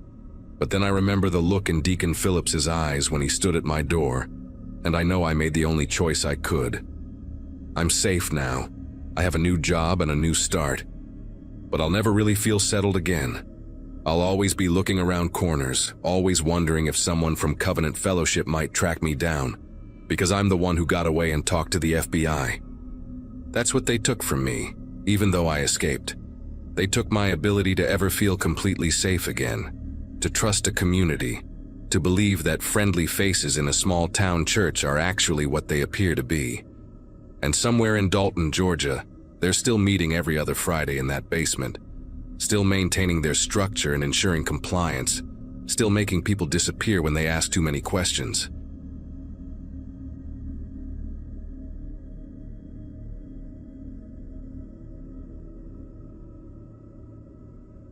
Everyone wants the full story, but here's the thing. I can't give it to them. The detectives, the therapists, my own parents sitting across from me with those desperate eyes, they all want this clean narrative with a beginning, middle, and end. What I've got instead are these jagged pieces of memory that don't fit together right, like a puzzle someone threw against a wall. What I can tell you is where it started. A Friday night in September, me and 4 friends driving out to some abandoned trailer park off Highway 56 because we were 17 and stupid and thought we were invincible. My buddy Josh had been going on about this place for weeks, saying his older brother told him squatters had turned it into some kind of commune, the kind of place where people went to disappear on purpose, he said, which should have been our first clue to stay the hell away. But when you grow up in a Kansas town where watching wheat grow counts as entertainment, an abandoned trailer park 12 miles outside town sounds like the most interesting thing that's happened all year. I remember climbing into Josh's pickup that night, the 5 of us passing around cheap vodka, laughing about nothing, completely unaware we were driving towards something that would break us all in different ways. The trailer park sat at the end of a dirt road that carved through an old cornfield, the kind that had been left to rot into these tall, dried-out husks that scraped against the truck as we drove through. Someone had spray-painted a crooked arrow on a rusted mailbox where we turned off the highway, pointing us deeper into nowhere. When Josh's headlights finally swept across the clearing, I counted maybe a dozen trailers arranged in this weird circle, most of them sagging on one side or covered in thick vines that made them look like they were being swallowed by the earth. The whole place had this carnival after dark feeling, like something that was supposed to be fun once but had turned into something else entirely. We sat there in the truck for a minute after Josh cut the engine, and that's when I heard it, this low mechanical hum coming from somewhere in the darkness. A generator, I realized, which meant someone was using electricity out here. Amber, Josh's girlfriend, said maybe we should just go, that if people were actually living here we were trespassing. But Josh was already laughing it off. He said anyone squatting in a place like this wasn't going to call the cops on some teenagers. Kevin had his door open before any of us could argue further, flashlight already on, heading toward the nearest trailer like he owned the place. The rest of us followed because that's what you do when you're 17. You follow your friends into the dark, even when every instinct you have is screaming at you to run. The first trailer Kevin approached had its door hanging open, swaying slightly in the wind. He stepped inside and we heard him moving around, his footsteps creaking on what sounded like rotted floorboards. When he came back out, he said it was empty, except for some old furniture and needles scattered everywhere, the kind with the orange caps that you see in documentaries about the opioid crisis. Josh made some joke about junkies and we moved to the next trailer, then the next, finding more of the same. Stripped mattresses, broken glass, that sour smell of mildew and something worse underneath. Stephanie hung back near the truck, her arms wrapped around herself even though it wasn't cold. She kept saying she wanted to leave, that this place felt wrong, but nobody really listened to her. We were too busy trying to act braver than we felt, shining our flashlights into dark corners and daring each other to go deeper into the trailers. It was Josh who noticed the trailer at the far end of the circle looked different from the others. Newer, or at least better maintained. The windows had curtains, actual curtains, not just sheets, and there was a concrete block serving as a front step. No vines growing up the sides. That generator sound was louder near this one, definitely coming from underneath or behind it. Kevin said we should check it out, and Josh agreed immediately, like this was some kind of adventure game and we were collecting points. I remember my heart was pounding harder than it should have been, this animal part of my brain sending up warning flares, but I followed anyway because the alternative was standing alone in the dark. We approached the trailer slowly, and that's when I noticed the door wasn't just closed. It had a deadbolt on the outside. A big industrial one, the kind you'd use on a storage unit, installed where someone inside couldn't reach it. Josh touched it and the metal was new. No rust like everything else in this place. Amber asked why anyone would lock a trailer from the outside, and nobody had an answer that made sense. Kevin tried the door anyway and it swung open. Unlocked, and the smell that came out was like nothing I'd ever experienced. Chemical and sweet at the same time, with this underlying rot that made my eyes water. The inside was dark except for a faint blue glow coming from somewhere in the back. We stood in the doorway, none of us wanting to be the first one to step inside, and that's when we heard it. A sound like fabric dragging across floor, coming from deeper in the trailer. Something or someone was in there with us, moving in the darkness. Josh shined his flashlight toward the sound, and the beam landed on a figure slumped against the far wall, a woman maybe in her 20s or 30s. It was hard to tell. She was staring at us but not really seeing us. Her eyes glassy and unfocused, and her lips were moving like she was talking, but no sound was coming out. She wore a stained tank top and her arms were covered in track marks, some fresh enough that they still looked angry and red. Kevin started backing up immediately, saying we needed to get out of there, that this was someone's shooting gallery and we were going to get in serious trouble. But Amber moved forward instead, asking the woman if she was okay, if she needed help. The woman's head lolled to the side, and she made this wet clicking sound in her throat. And I realized she wasn't just high, she was barely conscious, maybe overdosing right in front of us. Stephanie was already running back to the truck, yelling that she was calling 911. But Josh grabbed her and said we couldn't call the cops because we'd been drinking and we'd all get arrested. We were arguing about what to do, our voices getting louder and more panicked, when I heard footsteps outside.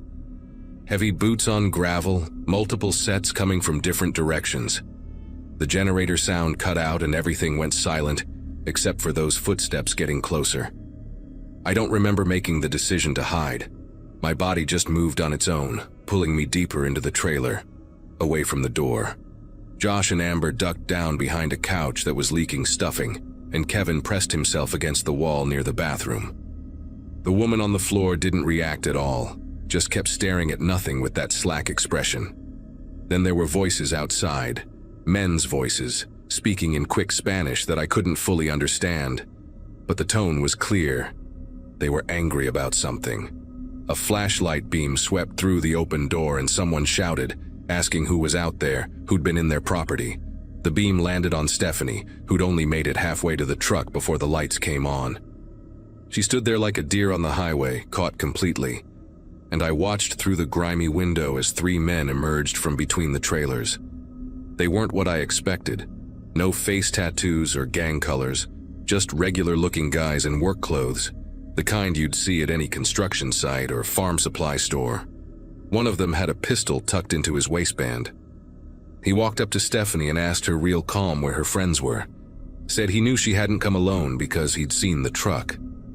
She didn't answer, couldn't answer probably, and he grabbed her arm and started walking her toward the center of the circle, toward the other trailers we hadn't explored yet. That's when Josh made the stupidest decision of his life and ran out after her. He was yelling something about leaving her alone, about how we were just kids and we'd leave and never come back. But his voice cracked halfway through and it just sounded pathetic and desperate. The man with the gun didn't even hesitate. He pulled it out and pointed it at Josh's chest, told him to get on his knees right now or he'd put a hole in him. Josh dropped like his legs had been cut out from under him. Amber started crying next to me, these quiet hiccuping sobs she was trying to muffle with her hand, and I clamped my own hand over her mouth because I knew if they heard us, we were done. Through the window, I watched as two more men appeared, one of them talking on a cell phone in rapid Spanish, and I caught enough words to understand they were calling someone, asking what to do about the kids who'd found the place. The man on the phone kept saying CC and nodding, and when he hung up, his face looked grim. He walked over to Josh and Stephanie and told them they were going to take a little walk, that if they cooperated, nobody had to get hurt. Josh asked what about his friends in the truck, lying badly, and the man smiled this thin smile and said they'd find them too, not to worry. They started walking, the two of them, toward the far side of the circle, toward trailers I now realized had been modified somehow, with metal reinforcements around the doors and windows that looked like bars. Kevin whispered that we had to run, right now while they were distracted, but I couldn't move. I was watching Josh and Stephanie being led away and my brain was screaming at me to do something, anything, but my body wouldn't respond. Then the woman on the floor behind us started making this horrible keening sound, this animal noise of pure distress, and one of the men heard it. He turned back toward our trailer and started walking, calling out to someone named Luis, saying he needed to check on the girl in number 7. That was us. We were in number 7. Amber bolted first, running out the back window that someone had left partially open, and Kevin went right after her. I should have followed immediately, but I hesitated for maybe 3 seconds, looking at that woman on the floor, who was clearly a prisoner here, clearly someone who needed help. And those 3 seconds cost me everything. The man came through the door just as I was climbing toward the window, and he grabbed my ankle and pulled hard. I hit the floor, and all the air went out of my lungs, and when I looked up, there was a different man standing over me, older than the others, with graying hair and these absolutely dead eyes. He said something in Spanish to the guy holding me, then switched to English and told me I'd made a very big mistake tonight. That they'd been running a good operation here for 2 years without problems, and now they had to figure out what to do with a bunch of nosy kids who couldn't mind their own business. They zip-tied my hands behind my back and walked me to one of the modified trailers, the one with the heaviest bars on the windows. Inside, it was divided into compartments, these small rooms created with plywood walls that didn't reach the ceiling, and I could hear people in the other sections, breathing, shifting, someone crying softly. They shoved me into one of these rooms and the door had a padlock on the outside, just like that first trailer. The space was maybe 6 feet by 8 feet, with a thin mattress on the floor and a bucket in the corner that I didn't want to think about. There was sound insulation stapled to the walls, the kind you see in recording studios, which explained why nobody outside had ever heard anything from this place. Josh was in the compartment next to mine. I could hear him through the thin plywood, asking if I was okay, his voice shaking. Stephanie was somewhere further down, calling out for Amber and Kevin, begging them to get help. One of the men banged on the wall and told us to shut up or he'd give us something to really cry about. The hours that followed are the blurriest part of my memory. I know we were kept in those rooms while they decided what to do with us. I know they brought us water and these protein bars that tasted like cardboard, keeping us alive but barely. I know Josh tried to kick his door down at some point and they came in and beat him badly enough that he stopped making noise for a long time. What I learned later, after everything, was that Amber and Kevin had made it back to the highway. They'd run through that cornfield in complete darkness, getting cut up by the dried stalks, and flagged down a semi-truck around 3 in the morning. The driver let them use his CB radio to call for help, and they told the police everything: the trailer park, the men with guns, their 3 friends who'd been taken. But here's the thing about Kansas County police departments at 3 in the morning. They're understaffed and skeptical, especially when 2 drunk teenagers show up with a story about armed men and kidnapping in an abandoned trailer park that most locals didn't even know existed. The officer who responded thought they were either pulling a prank or had gotten into some kind of drug deal gone wrong. He drove out to Highway 56 with them at dawn, but couldn't find the turnoff they described. That spray-painted arrow on the mailbox was gone, painted over with brown that matched the rust. The dirt road through the cornfield had been smoothed out somehow, and without that clear path, the officer didn't want to drive his cruiser through private farmland on the word of two scared kids who couldn't give him an exact location. He took a report and told them he'd follow up, but Amber said she could tell he didn't believe them. It took 3 days and both sets of parents raising hell before the sheriff's department organized a real search. And by then we'd been moved. They transported us at night in a panel van with no windows, drove for what felt like hours on roads that went from paved to gravel to dirt. When they finally let us out, we were at a different location entirely. Some kind of warehouse or industrial building that smelled like chemicals and had these huge ventilation fans running constantly. The operation was bigger than I'd understood. There were maybe 20 other people being held there, ranging from teenagers to people in their 40s, all in various states of withdrawal or sedation. I realized we'd stumbled into something way beyond a local drug operation. They were using people as mules, as labor, as leverage against family members who owed money. The man with the dead eyes, the one who seemed to be in charge, told us we'd work off our debt for trespassing and causing problems. He said we'd ruined a good setup and cost them money and having to relocate, so now we owed them. Josh kept insisting we were just kids, that our parents would pay whatever they wanted, but the man laughed and said our parents couldn't pay what we'd cost them. For weeks, maybe months, time stopped meaning anything in that place. We sorted pills, packaged powder into baggies, loaded and unloaded trucks that came in the middle of the night. They kept us compliant with just enough food to function and occasional doses of something that made everything feel far away and unimportant.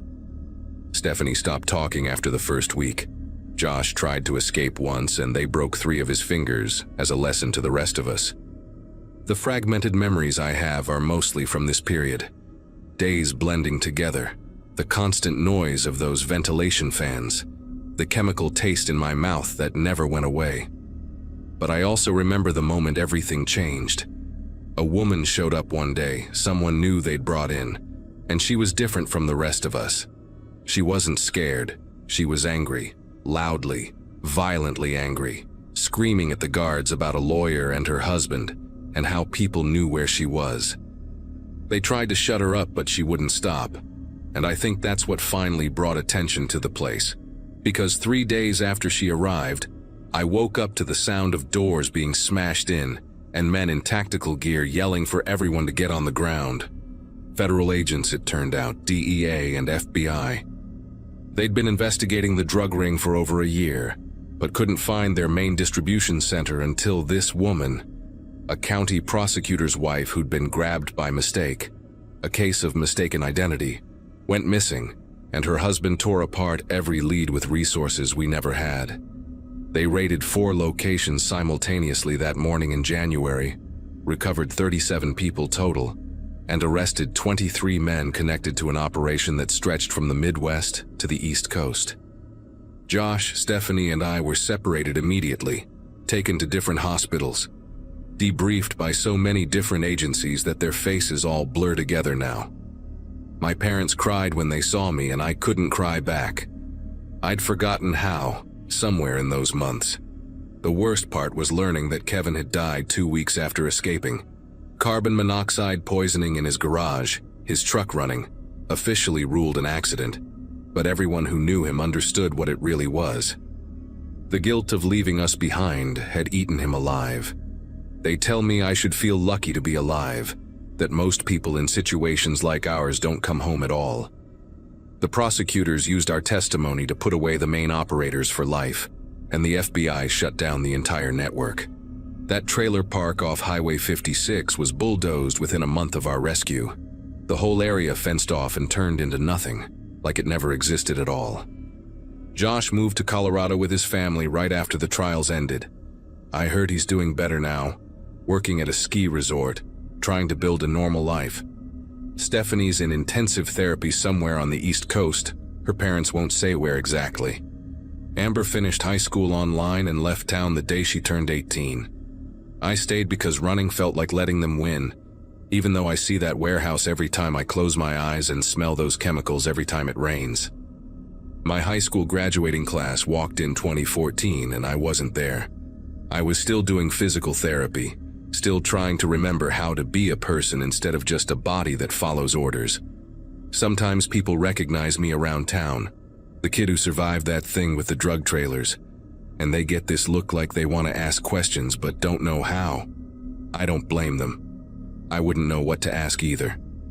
The detectives say my fragmented memory is normal for trauma, that pieces might come back or they might not, and I should focus on moving forward instead of trying to reconstruct everything. But here's what I know for certain. There are more places like that warehouse out there. More operations running right now in spaces people drive past every day without noticing. And there are still people in those places, waiting for someone to stumble across them the way we did, hoping their luck turns out better than ours.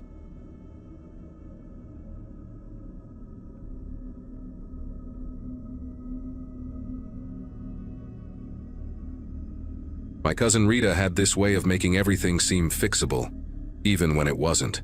Wednesday evening in January 2024, I sat at her kitchen table just outside Springfield, Missouri, signing papers that ended my marriage while she heated up leftover pot roast and told me about her plans for spring planting.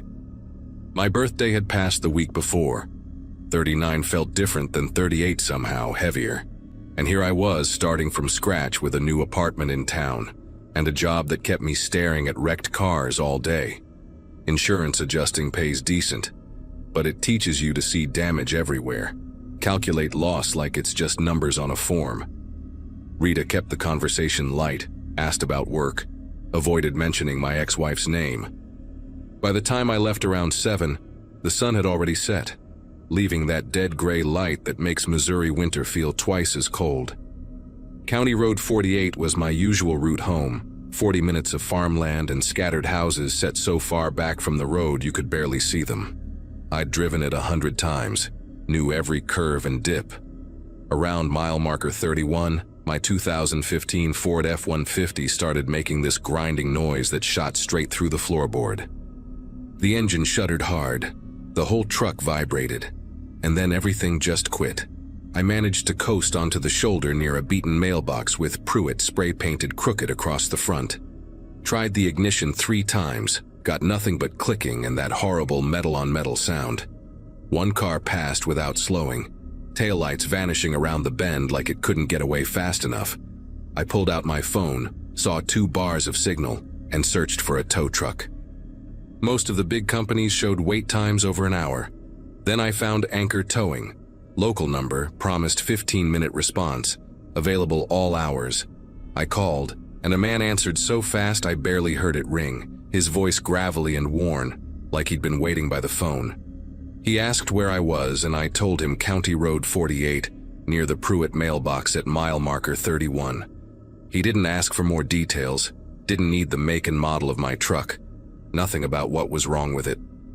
Just said, "Yeah, I know where that is. Be there in 10, and hung up before I could even say thanks. The whole call lasted maybe 20 seconds. I sat there in the cab, heater still blowing cold air because the engine was dead, and realized I hadn't asked about the price or what shop he was taking me to. But honestly, I just wanted to get home, peel off these clothes that still smelled like Rita's kitchen, and sleep for about 12 hours straight. The road stayed empty.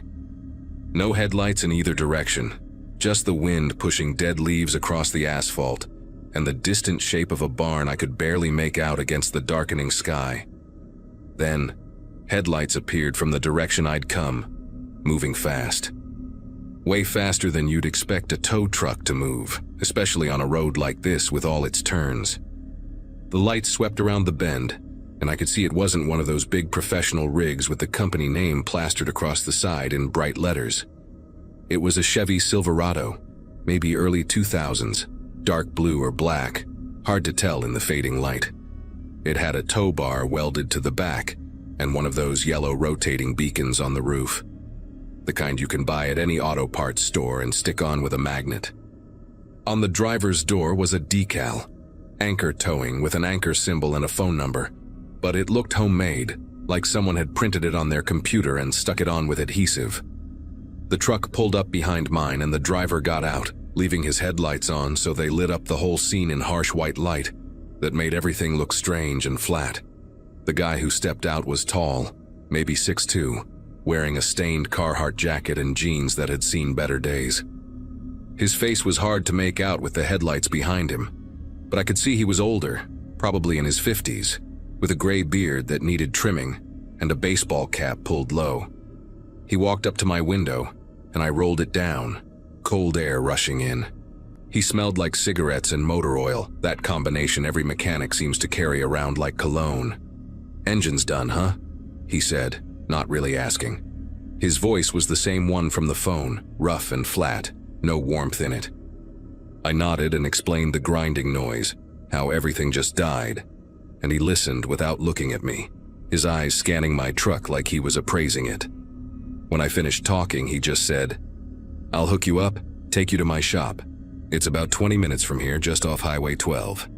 He didn't mention a price, didn't ask if I wanted to call anyone, didn't hand me a business card or a form to sign. He worked fast, moving around to the back of my truck with a chain that clanked loud in the quiet.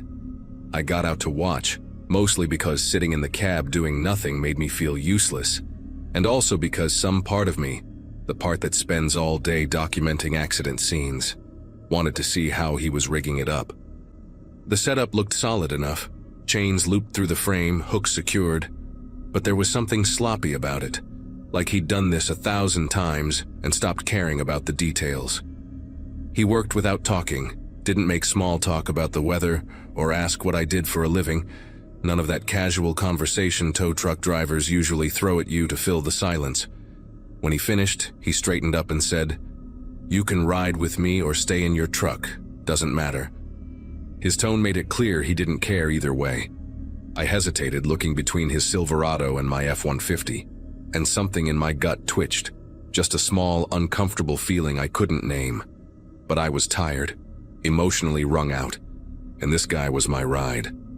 I told him I'd stay in my truck. He shrugged like I'd just told him the sky was blue and walked back to his Silverado without another word. I climbed into my F-150, settled into the driver's seat even though I had no control anymore, and watched through the rear window as he got into his truck. The engine rumbled to life, louder than it should have been, and then we started moving. The jerk when we first pulled onto the road was rough, rattled my teeth, but then it smoothed out into this weird gliding feeling, being pulled along by someone else's momentum. I kept my phone in my hand, screen lit up showing 7:30, and watched the road slide past in reverse through my side mirror. We went maybe 2 miles before he made a turn I didn't recognize, onto a narrower road with no street sign, just gravel and dirt packed hard from years of use. Trees pressed in close on both sides, branches scraping the top of my truck with this rhythmic scratching sound that set my nerves on edge. That's when I realized I had no idea where this shop was supposed to be. He'd said Highway 12, but we were heading away from it, deeper into back roads I'd never been on. I tried to remember if there were any repair shops out this way and came up blank. My phone still had 1 bar of signal, just barely hanging on. I thought about calling Rita, telling her where I was, but what would I even say? That I had a bad feeling about the tow truck driver who was doing exactly what I'd paid him to do. That sounded paranoid, like the stress of the day was making me see danger where there wasn't any. But my hands wouldn't stop gripping the phone tighter, and I kept watching the trees pass by, looking for something familiar, some landmark that would tell me we were going the right direction. Nothing. Just more trees, more darkness, and that horrible scratching sound every time a branch dragged across my roof. Then he turned again, onto an even smaller road, barely wide enough for 2 vehicles, and the pavement gave way entirely to dirt. The beacon on his roof kept spinning, throwing yellow light across the trees in sick rotating patterns. We'd been driving for maybe 15 minutes when he slowed down near a clearing on the left side of the road. Through the windshield, I could see the outline of a structure, maybe a shed or a small building, set back about 30 feet from the road. No lights on inside, no sign, nothing that looked like a legitimate repair shop. Just a dark shape against darker trees. My entire body went rigid.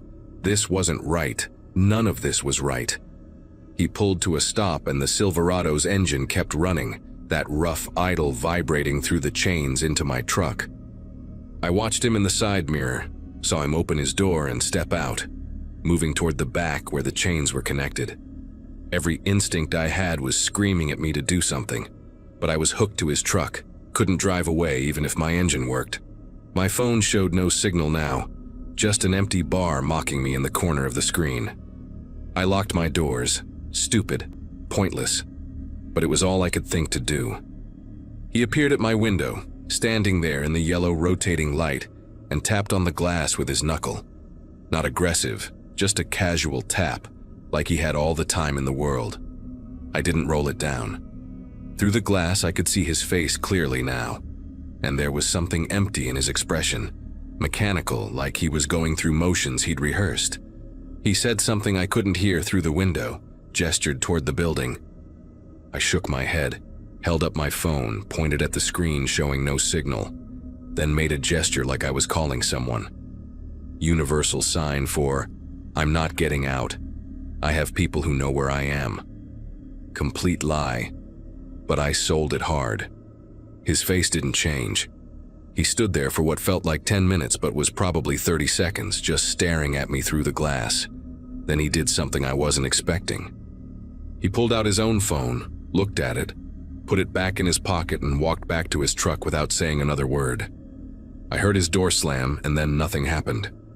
We just sat there, his engine running, my heart hammering so hard I could feel it in my throat.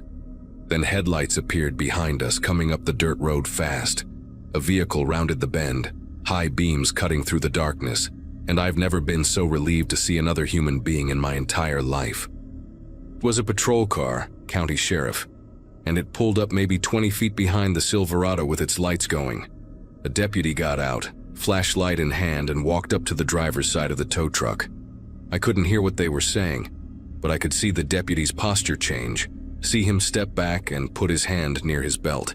The conversation lasted maybe 2 minutes, and then the deputy walked over to my window. I rolled it down immediately, cold air rushing in along with the sound of the deputy's radio crackling. He was young, maybe late 20s, with a clean-shaved face and sharp eyes that took in everything. "Sir, are you all right?" he asked, and his voice had that careful calm cops use when they think something's wrong, but don't want to spook anyone. I told him I'd called for a tow. My truck broke down on County Road 48, and this guy showed up saying he'd take me to his shop. The deputy nodded slowly, glanced back at the Silverado, then asked me, "Did you get a card or any paperwork from him?" I said no, and his jaw tightened just slightly. The deputy told me to stay put and walked back to the Silverado. Whatever he said to the driver made the guy get out of his truck with his hands visible, and within minutes another patrol car showed up, then another. They had the driver standing by the hood of his Silverado, talking to him, checking his identification, running something on their radios. One of the deputies came over and explained they'd been looking for this guy for 3 weeks. Apparently there'd been a string of incidents, people calling for tow trucks on rural roads, drivers showing up fast with homemade decals and no legitimate business license, then either robbing the stranded motorists or, in 2 cases, the people in their vehicles just vanished entirely until their trucks were found abandoned days later in different counties. The fake tow driver would target people alone on empty roads, use the isolation against them, and the decal on his door could peel right off when he was done. They'd been tracking reports but couldn't pin him down until tonight. The deputy said the only reason they found me was because someone had called in a suspicious vehicle, matching the description heading down this road. Probably a neighbor who'd seen the beacon light through the trees and thought it was strange. They unhooked my truck right there on the dirt road and called a legitimate towing company out of Springfield to come get me. Took another hour before they arrived, and I spent that time sitting in the back of a patrol car with a blanket around my shoulders, watching them process the scene. The building in the clearing turned out to be an abandoned hunting cabin. Nothing inside but some old furniture, and evidence of other people having been there recently. Rope, duct tape, a toolbox. The deputy who'd found me said I'd gotten lucky in ways I probably didn't fully understand yet, that staying in my truck and refusing to get out had likely saved my life.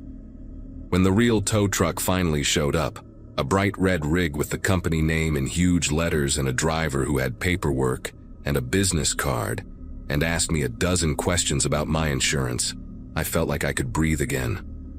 They took me and my F-150 to a shop in town, and I called Rita from there around midnight to tell her what happened. She cried, which made me realize how close I'd actually come to not making that call at all. The guy they arrested turned out to have a record: assault, theft, a bunch of other charges going back years. I had to give a statement to the police, went through the whole thing again in detail, and they told me I'd probably have to testify if it went to trial. I said I would, absolutely, whatever they needed. That was 3 months ago now, and I still won't drive County Road 48 at night. Still check the credentials of any service person before they touch my vehicle. Still get a knot in my chest when I see a tow truck beacon spinning in the dark. Some guy in a fake uniform with a homemade decal almost made me disappear. And the only reason I'm here typing this is because I listened to that small, uncomfortable feeling in my gut and refused to get out of my truck. Trust that feeling. Always.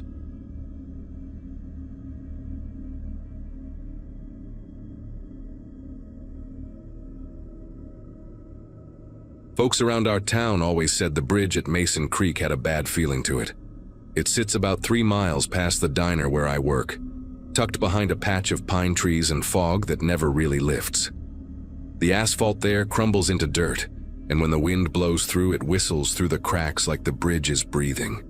I had lived in Claymore all my life, waiting tables since I was 18, and I knew every regular's car by sight. That is why, when I drove home after my shift one night and saw a silver Honda parked near the guardrail with no lights on, it caught my attention immediately. At first, I figured someone broke down. Happens all the time when folks take the back roads to avoid the state patrol. But when I passed by the next night and saw a different car in almost the same spot, an old maroon Buick this time, I felt a strange sense of repetition that stuck with me. People in town started whispering about it too. A delivery guy said he'd seen 3 cars left there in the last week, always after midnight, always gone by morning. Nobody knew who they belonged to, and nobody really wanted to stop and check. Then came the night I noticed a beat-up blue Ford Fusion parked right under the bridge's main arch. I recognized it right away. It belonged to Casey, one of the waitresses who worked the late shift with me at the diner. Casey had been covering extra hours because her boyfriend lost his job, and she usually left around the same time I did. Seeing her car sitting there, engine off, door slightly cracked open, made my chest tighten in a way I can't fully describe. I pulled over a little ahead of the bridge, cut the headlights, and just sat there, watching the Ford. The whole place was quiet, the kind of quiet that presses against your ears. The bridge lights had gone out years ago, so the only thing I could see was the faint gleam of metal from the car's bumper catching my high beams. I called Casey's phone, no answer. Tried again, nothing. That was when I noticed a faint flicker of light inside her car, like someone using a flashlight or maybe a lighter. It blinked twice, then disappeared. For a few seconds I thought about turning around and pretending I never saw it. But curiosity has always been my worst habit. I stepped out of my car, leaving the engine idling just in case I needed to bolt. The air smelled like wet iron, sharp and heavy. My shoes crunched against the gravel as I moved closer to Casey's car, calling her name softly. No answer. I peeked through the driver's window and saw her purse still on the seat, her phone face down beside it, the screen cracked. But the back seat was empty. That small light I'd seen earlier wasn't there anymore, and the silence felt deeper, as if the woods had stopped breathing too. Something about that bridge always messed with radios, but I had my work walkie-talkie in my apron pocket from the diner. It wasn't meant for long distance, yet a faint voice came through when I turned it on. Static first, then a man's voice. Steady, low, like he was talking right next to my ear. "You out here too?" he said. I froze in place, listening. The signal hissed, then he spoke again. "Bridge is quiet tonight, just the way I like it." His tone was calm, almost conversational, which somehow made it worse. I backed away from the car, keeping my eyes on the dark stretch of bridge ahead. There were faint tire marks near the guardrail, fresh ones that hadn't been there before. That was when I heard it. The slow grind of a diesel engine starting somewhere beyond the trees. The kind of deep rumble you feel in your ribs. The sound echoed under the bridge, bouncing around like it had nowhere else to go. I crouched behind Casey's car, heart hammering, and watched as a semi-truck's headlights blinked on in the distance. It crept forward like it was stalking something. The driver never used the horn, never flashed the brights, just rolled closer until the grille reflected in the water beneath the bridge. I caught a glimpse of the trailer's paint, dull red with peeling white letters that might have once spelled a company name. I remember thinking that whoever was behind that wheel wasn't just passing through. They were waiting. The truck stopped in the middle of the bridge, its headlights dimmed, leaving everything bathed in weak moonlight. A voice crackled through my walkie again. Same man, same calm tone. She came out to meet me, you know. Said she heard me calling. My chest tightened. Casey had told me once she liked to listen to old CB channels while closing up the diner. Said they made the drive home less lonely. The man kept talking, describing her hair, her voice, how she sounded scared when she realized there was no signal down here. I wanted to run, but my legs wouldn't move fast enough. Then the truck's door opened. I could see the driver's outline against the cab light, broad shoulders, baseball cap, face hidden by shadow. He leaned out and tossed something over the bridge rail. It hit the water with a soft splash. I felt my throat close up. The radio clicked again, quieter now. Sometimes they answer, sometimes they don't.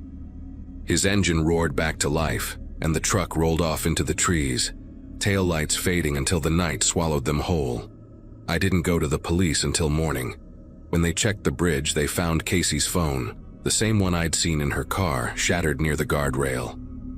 They said the signal from her last call had bounced off an unregistered frequency, one the highway patrol hadn't used in decades. A few weeks later, they traced similar disappearances to truck stops along the interstate, each near a bridge. Each victim last heard talking on CB channels no one was supposed to be using anymore. To this day, that stretch of road stays empty after dark. People in Claymore say it's haunted, but I don't think it's ghosts keeping folks away. Sometimes late at night, the diner's radio picks up faint chatter from a channel that shouldn't exist. Just a man's voice, clear as if he's sitting at the counter. "Anyone out there near the bridge?" he says. It's real quiet tonight.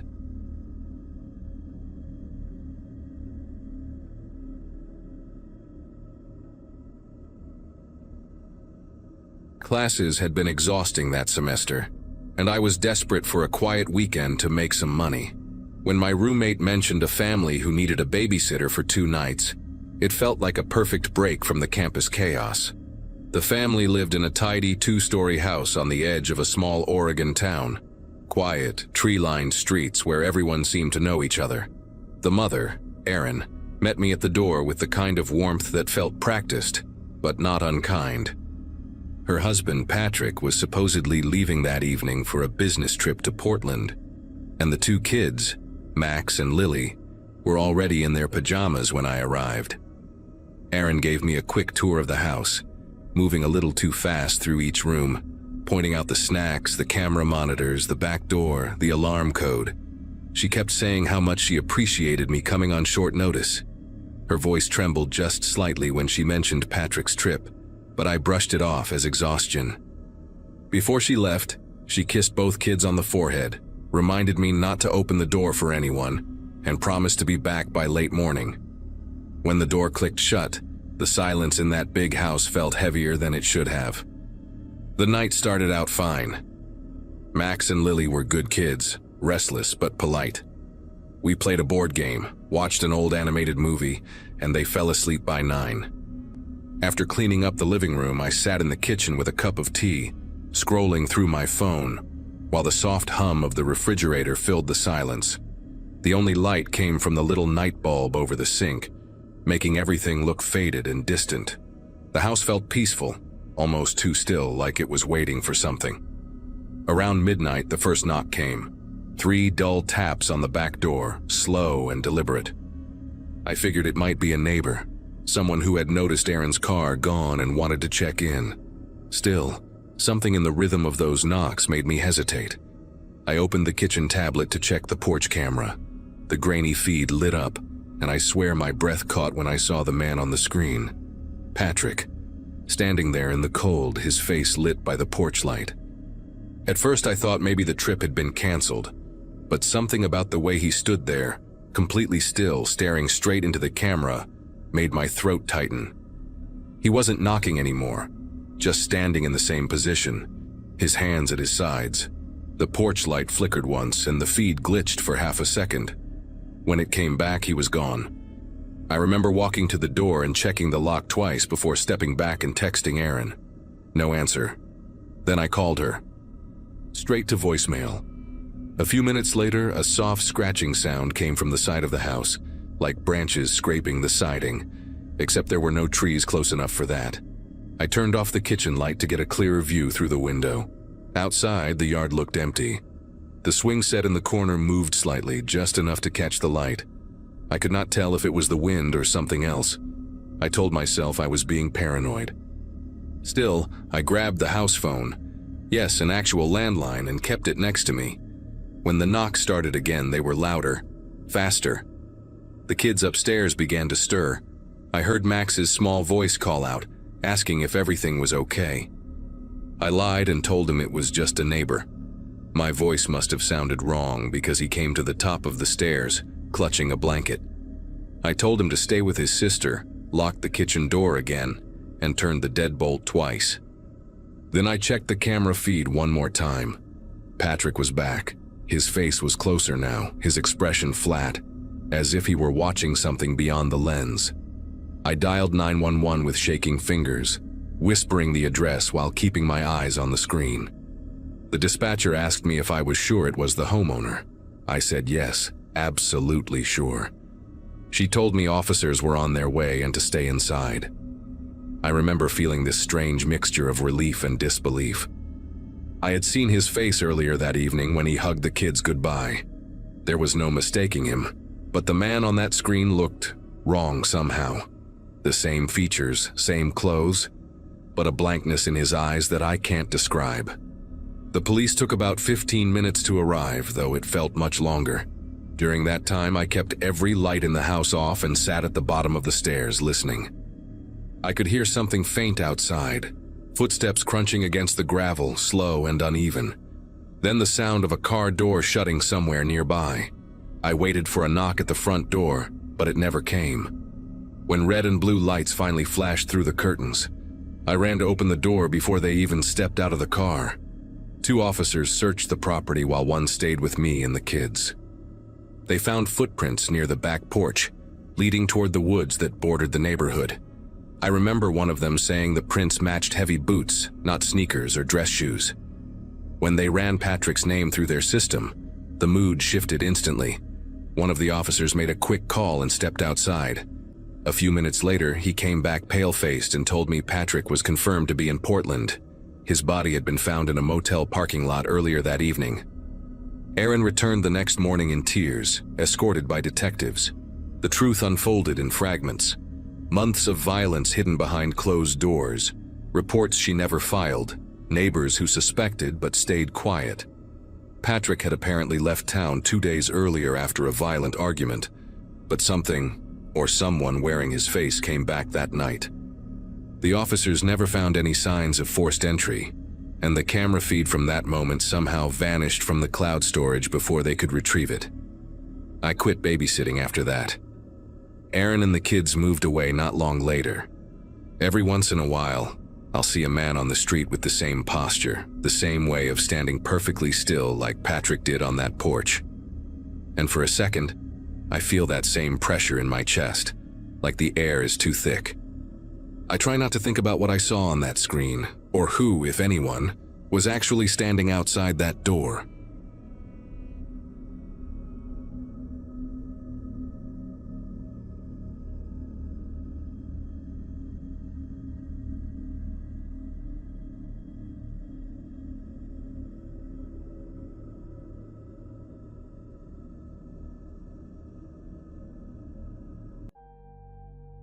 Hello everyone. Before we start, make sure to like and subscribe to the channel. and leave a comment with where you're from and what time you're watching. That way, YouTube will keep showing you stories just like this one. Now, let's begin. My hiking boots had covered nearly 14 miles that Friday in early September, and every muscle in my legs screamed for rest. The Chihuahuan Desert stretched endlessly around me, a brutal landscape of creosote bushes, ocotillo and rust-colored rock formations that looked like ancient sentinels frozen in time. Most of my college friends had settled into mortgages and minivan payments by now, but here I was, taking a solo trip through one of the most isolated stretches of wilderness in New Mexico, trying to figure out what came next after leaving my nursing job in Albuquerque. The sun had begun its descent, painting the sky in shades of orange and deep purple, and I needed to find a spot to pitch my tent before darkness swallowed everything. I had been hiking off trail for most of the day, deliberately avoiding the more popular routes because I craved solitude. The foothills rose around me like crumbling staircases, dotted with boulders the size of small cars. When I spotted a cluster of sandstone formations creating a natural alcove, I felt a wave of relief wash through my exhausted body. It was perfect, sheltered from wind, invisible from any direction unless someone walked right up to it.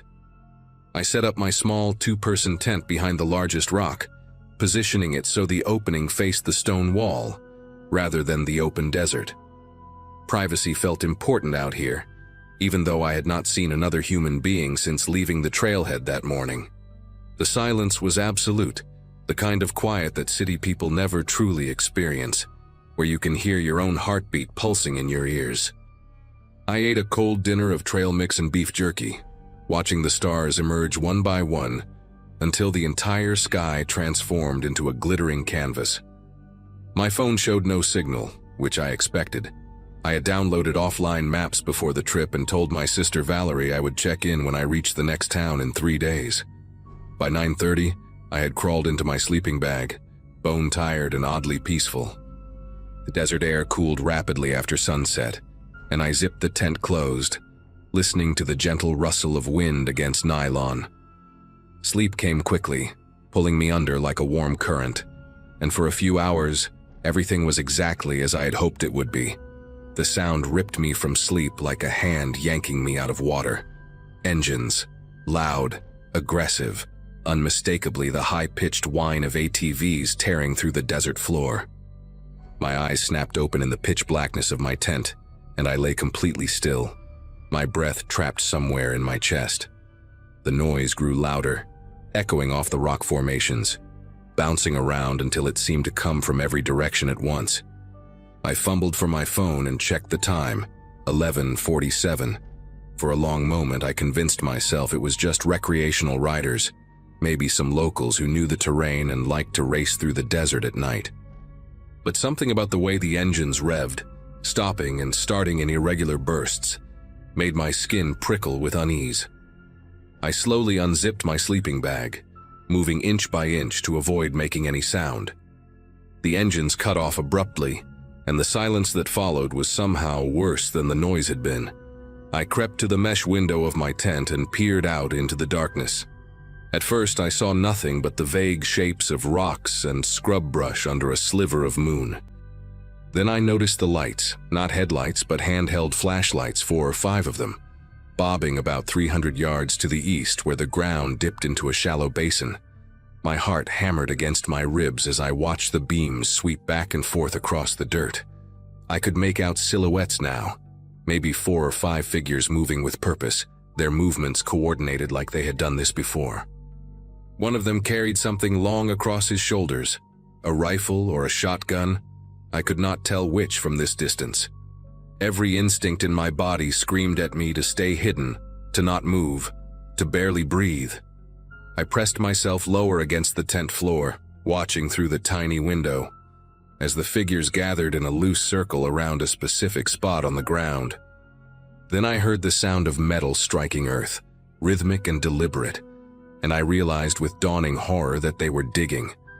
The digging continued for what felt like an eternity, but was probably closer to 20 minutes. I did not dare move from my position, barely allowing myself to blink as I watched the flashlight beams dance across the basin. My legs cramped from holding still, but the fear running through my veins kept me anchored in place. Eventually the shoveling stopped, and I heard voices carry across the still night air. Low, masculine, too distant to make out specific words but close enough to catch the tone. They sounded casual, almost businesslike, like men discussing a routine task rather than whatever nightmare I was witnessing. Two of the figures broke away from the group and walked back toward where I assumed the ATVs were parked, disappearing behind a ridge.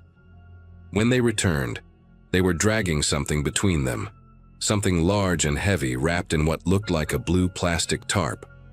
The shape was unmistakable, even from 300 yards away. I had seen enough bodies during my years in the emergency room to recognize the proportions, the way the weight distributed, the limpness of limbs beneath synthetic material. They rolled the tarp into the pit with a carelessness that made bile rise in my throat. One of the men said something, and another laughed, a short barking sound that echoed off the rocks and reached me with sickening clarity. I watched as they began shoveling dirt back into the hole, working quickly now, their flashlights occasionally sweeping wider arcs across the terrain.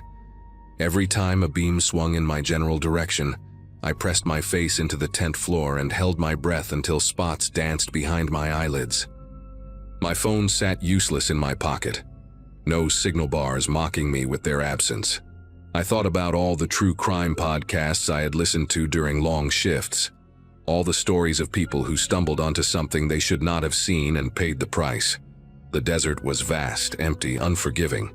If something happened to me out here, Valerie would not even know to worry for another 3 days.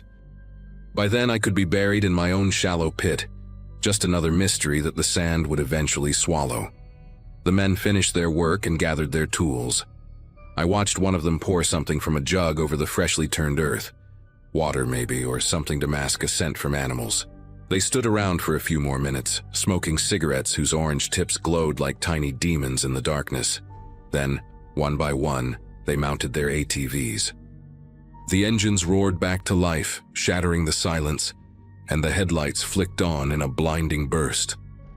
I buried my face in my arms as the beams swept across the desert floor, certain that at any moment they would land on my tent and everything would be over.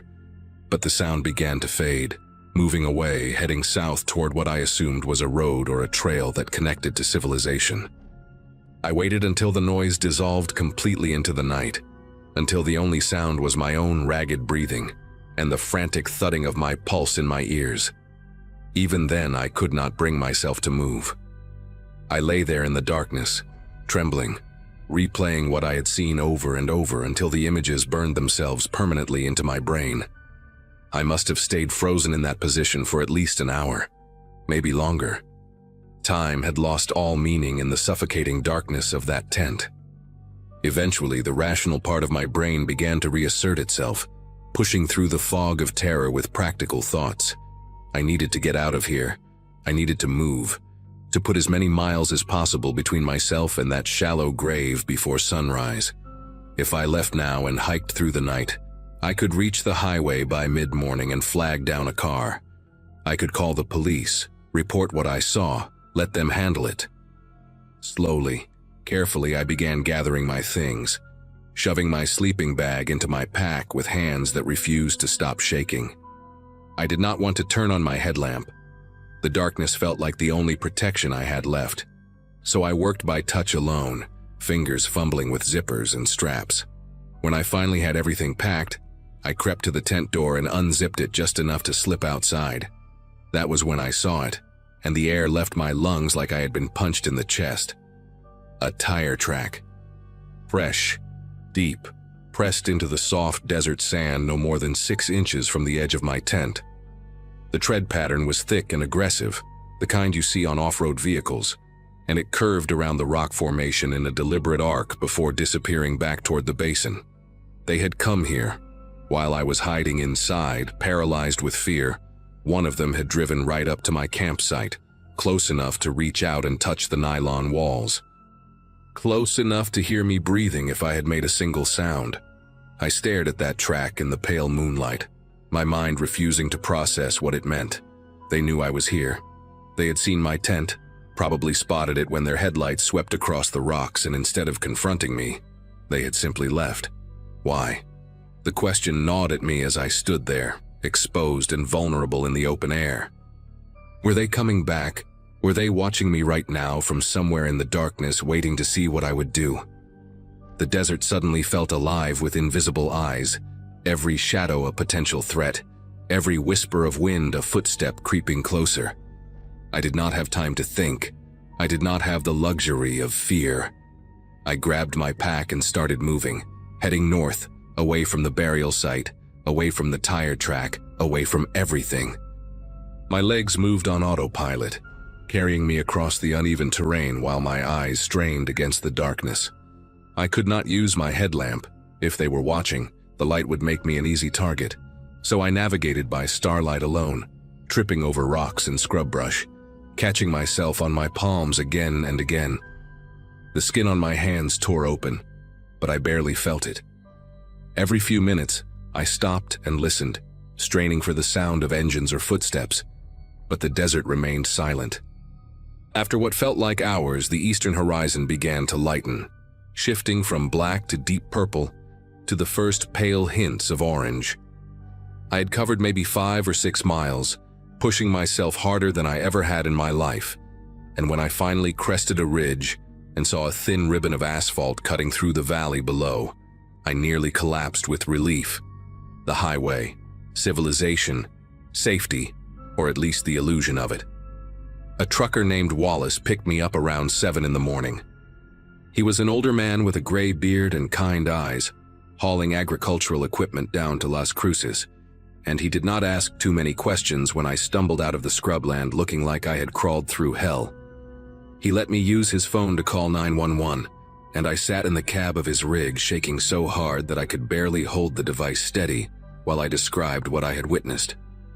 The dispatcher transferred me to the county sheriff's department, and a deputy met us at a gas station about 30 miles down the road. I told him everything: the ATVs, the flashlights, the men with the tarp, the shallow pit, the tire track inches from my tent. He listened without interrupting, his face unreadable, and when I finished, he asked me if I could lead them back to the location. The thought of returning to that place made me want to vomit, but I nodded anyway. Whatever was buried in that desert, whoever it was, they deserved to be found. They deserved justice, or at the very least, a proper grave. It took most of that day to organize a search team and navigate back to the basin where I had watched the men dig. I rode in a sheriff's SUV with 2 deputies, following coordinates I had marked on my offline map, and the entire drive felt like descending back into a nightmare. When we arrived, the afternoon sun was blazing overhead, turning the desert into a furnace of heat and light. The deputies fanned out with shovels and a cadaver dog, and within 20 minutes, the dog alerted on a patch of disturbed earth exactly where I said it would be. They dug carefully, methodically, and when the first corner of blue tarp emerged from the sand, one of the deputies looked at me with an expression I will never forget, a mixture of validation and horror, like he had hoped I was wrong but knew I was not. They found a body. A woman, the medical examiner later determined, probably in her early 40s, dead less than 48 hours. The case remains open to this day. They never caught the men responsible, never identified the victim, never explained why they left me alive when they clearly knew I was there. I have thought about that question every single day for the past 2 years. Sometimes I convince myself they did not see me at all, that the tire track was just a coincidence, a random pass during their sweep of the area. Other times, in the darker hours of the night when sleep refuses to come, I believe they made a deliberate choice. That killing a witness would have complicated things, drawn more attention, created another body to bury. Maybe I was more useful to them alive, a traumatized hiker whose story would sound too wild to believe, who had no real evidence beyond her own terrified eyes. I moved back east after that trip, took a nursing job in Pennsylvania, where the landscape is green and the horizons are short. I do not hike alone anymore. I do not camp in places where I cannot see who is coming from every direction. The desert took something from me that night, some fundamental sense of safety that I will never get back. But it also gave me something, the knowledge that I was strong enough to survive, smart enough to stay silent when silence was all that stood between me and a shallow grave. Whoever that woman was, I hope she has found peace. I hope someone, somewhere, is still looking for her. And I hope that the men who buried her in that basin are looking over their shoulders every single day, wondering if the witness they left alive will be the reason their world comes crashing down.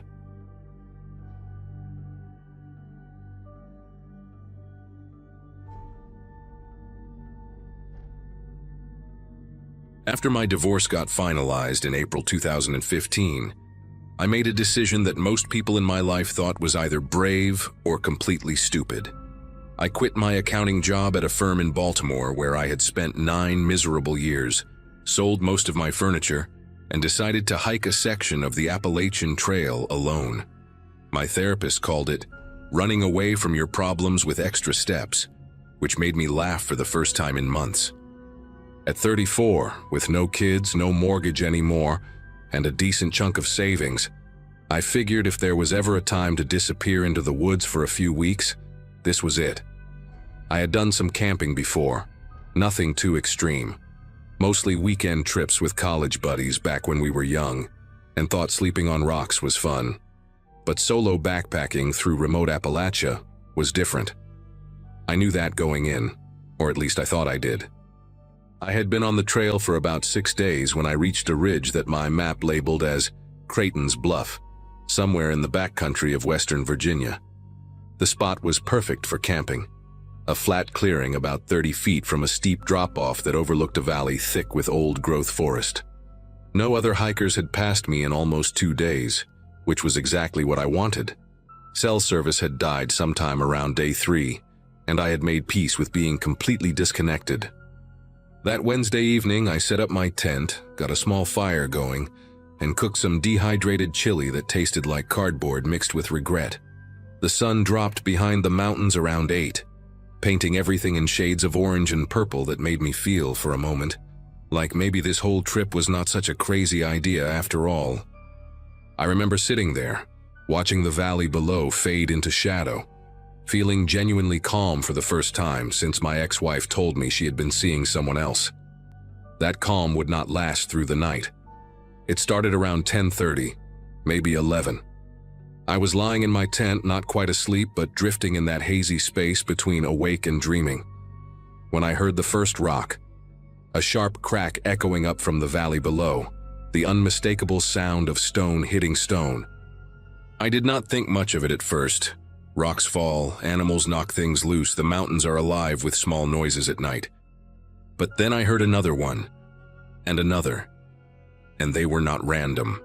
There was a rhythm to them, a deliberate pattern, like someone was throwing rocks off a ledge at steady intervals. One every 8 or 10 seconds, each impact ringing through the darkness like a slow, patient drumbeat. I unzipped my tent and crawled out into the cold night air, my breath misting in front of my face. The fire had burned down to embers, casting barely enough light to see my own boots. I stood at the edge of the clearing and stared down into the valley. But there was nothing to see, just blackness, thick and absolute, swallowing everything below the ridgeline. The rocks kept falling. I counted them.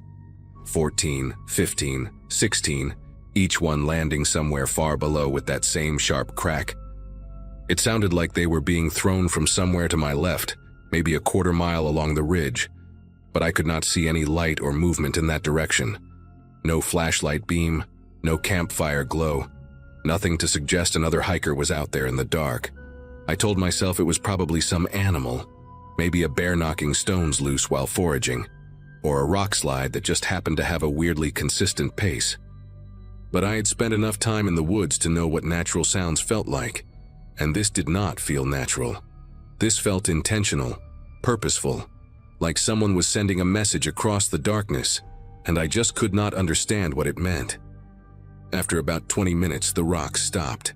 The silence that followed was somehow worse than the noise had been. I climbed back into my tent, zipped it tight, and lay there with my eyes wide open, listening to my own heartbeat pound against the ground beneath me. I must have dozed off at some point, because the next thing I remember is snapping awake to complete silence. The kind of silence that feels wrong, like the forest itself is holding its breath. My watch said it was 1:47 in the morning. I lay still for a long moment, trying to figure out what had woken me, and then I saw it, a faint glow moving through the trees in the valley below. At first I thought my eyes were playing tricks on me, that maybe I was still half asleep and imagining things. But the light was real. It was dim and yellowish like an old lantern or a candle behind dirty glass, and it was weaving between the trees maybe half a mile down the slope. I grabbed my binoculars from my pack and pressed them to my face, trying to get a better look. The light bobbed and swayed as it moved, disappearing behind tree trunks and reappearing a few seconds later, heading in a direction that made no sense. There was no trail down there. I had studied my map carefully before setting up camp, and that part of the valley was unmarked wilderness, nothing but dense forest and rough terrain for miles. Then I saw another light. This one appeared further to the right, maybe 200 yards from the first, moving in a parallel path through the darkness. And then a third, even further out, barely visible through the canopy. 3 lights, all moving at roughly the same pace, all heading in the same general direction, like some kind of silent procession through the woods. I watched them for almost 15 minutes. My binoculars pressed so hard against my face that they left marks on my skin. The lights never flickered like flashlights would. They never swept back and forth like someone searching for a trail. They just drifted steadily forward, smooth and purposeful, weaving between obstacles I could not see. I tried to convince myself it was other hikers, maybe a group doing some kind of night trek, but nothing about the way those lights moved suggested normal hiking. Normal hikers stumble. Normal hikers stop to check their footing. These lights glided through the forest like they knew exactly where they were going, like they had walked that path 1,000 times before in the dark. Around 2:15, the lights changed direction, all 3 of them, almost simultaneously, like they had received some signal I could not hear. They stopped their forward movement and began angling upward toward the ridge, toward me. I lowered the binoculars and felt my chest tighten. It could have been a coincidence. The ridge was a natural landmark, and if those people were heading somewhere specific, following the high ground would make sense. But the timing felt wrong. They had been moving parallel to the ridge for 15 minutes, and now suddenly, they were climbing.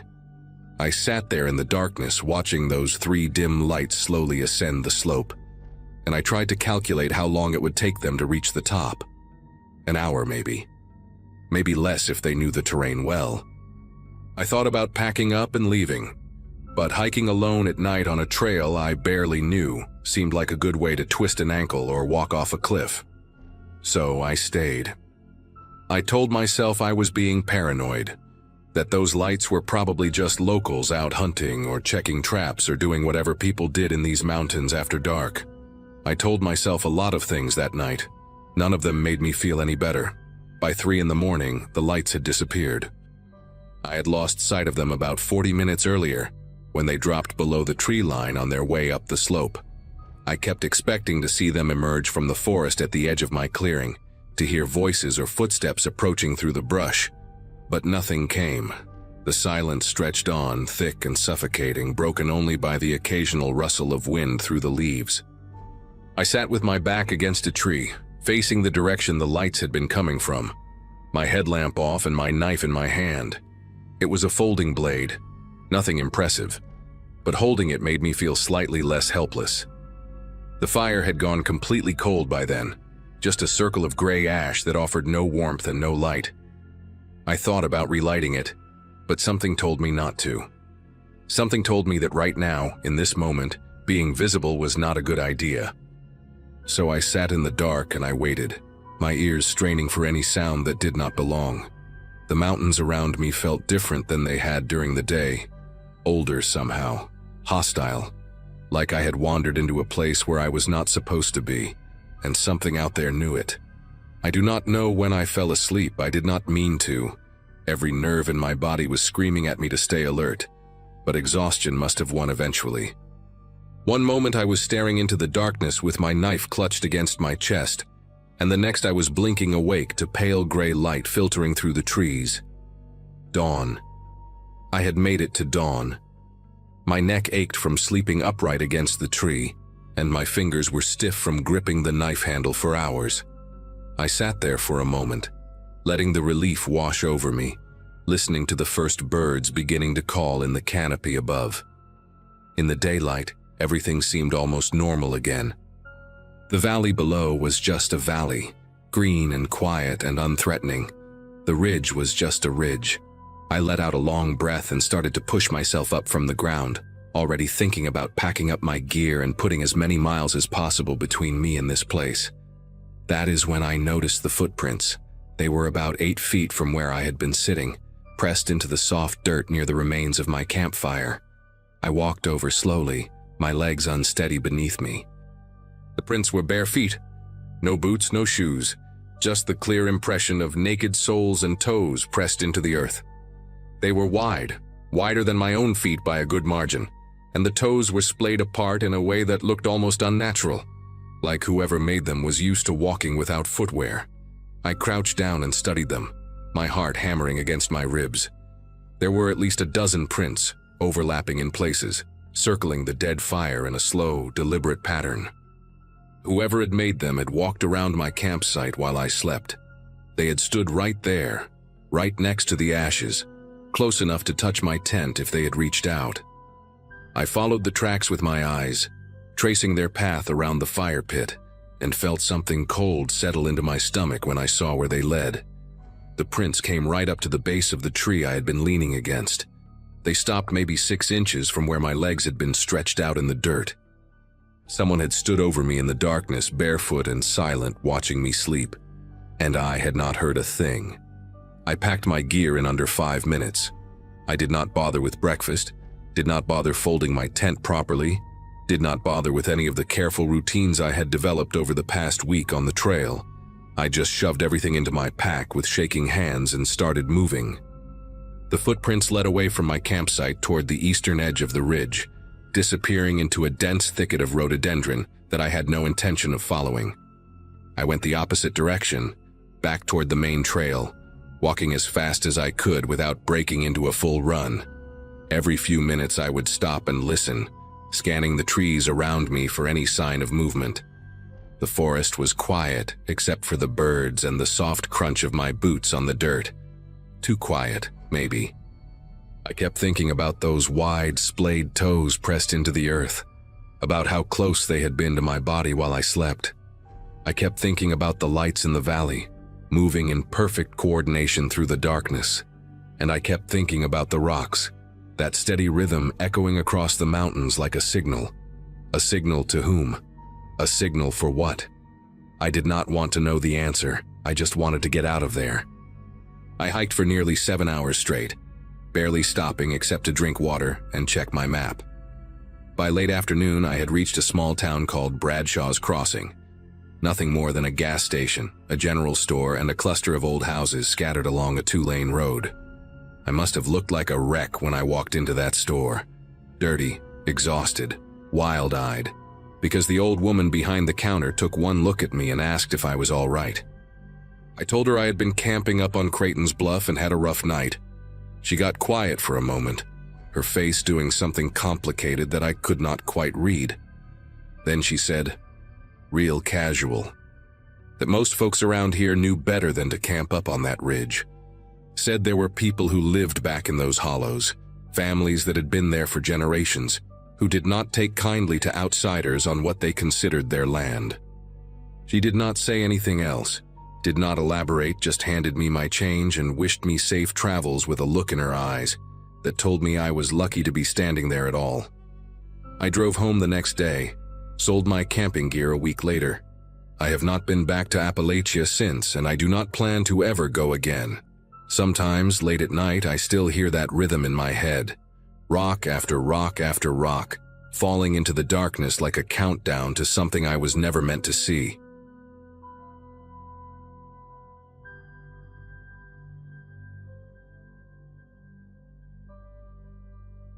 My college roommate, Brianna, had been planning this camping trip for months. It was supposed to be a celebration. All 5 of us had just survived our junior year finals, and we were desperate to decompress before summer internships scattered us across different states. The group was me, Brianna, our friend Chloe from the photography club, and 2 guys from our study group, Austin and Wesley. Brianna and I had shared a dorm since freshman year, which means I was 21 that spring, still young enough to believe that bad things only happened to people who made bad decisions.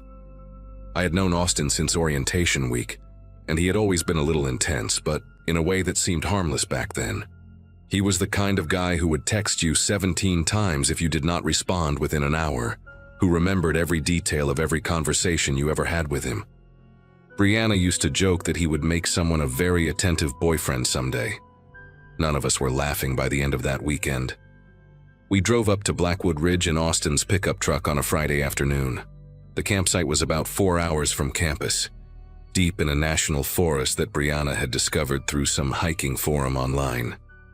She had printed out maps, packed enough supplies for a week even though we were only staying 2 nights, and created a whole itinerary of trails and lookout points she wanted us to visit. The drive up was normal enough. We played music, passed around bags of chips and gummy worms, talked about professors we hated and classes we were dreading in the fall. Austin was quieter than usual, spending most of the ride staring out the window at the passing trees. I figured he was just exhausted from finals like the rest of us. When we finally pulled off the main road onto the dirt path leading to our campsite, the sun was already starting to dip below the tree line. The forest closed around us like a fist, branches scraping against the windows as if trying to get in. I remember thinking how isolated we were, how far from everything. At the time, it felt like freedom. We set up camp in a clearing about half a mile from where we parked. Wesley and Brianna handled the tents while Chloe gathered kindling for the fire pit. Austin immediately started giving directions, even though nobody had asked him to be in charge. He told Wesley the tent stakes were going in at the wrong angle. He told Brianna the rain fly was inside out. He walked over to where Chloe was collecting sticks and started sorting through her pile, tossing aside the ones he deemed too damp or too thin. I watched him from across the clearing, and something about the way he moved struck me as odd. There was a nervous energy to him, a tightness in his shoulders that had not been there during the drive. When I asked if he was okay, he turned to me with this strange look, not angry, not sad, just empty somehow, and said he was fine. Then he smiled, but the smile did not reach his eyes. Brianna caught my gaze and shrugged, mouthing the word finals, as if that explained everything. I wanted to believe her. That first night around the campfire should have been perfect. The sky was clear, filled with more stars than I had ever seen living in the city, and Chloe had brought her portable speaker so we could listen to music while we roasted marshmallows. But Austin kept steering the conversation in uncomfortable directions. He brought up a party from sophomore year where Brianna had gotten too drunk and needed someone to walk her home. He had been that someone, and he made sure we all remembered it.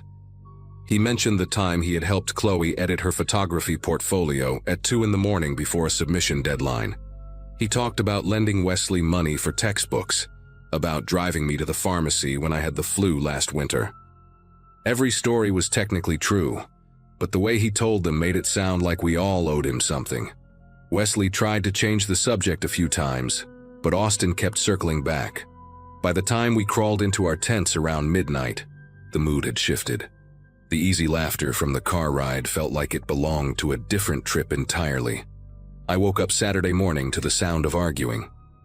The sun was barely up, pale light filtering through the tent fabric, and I could hear Austin's voice outside, low and insistent.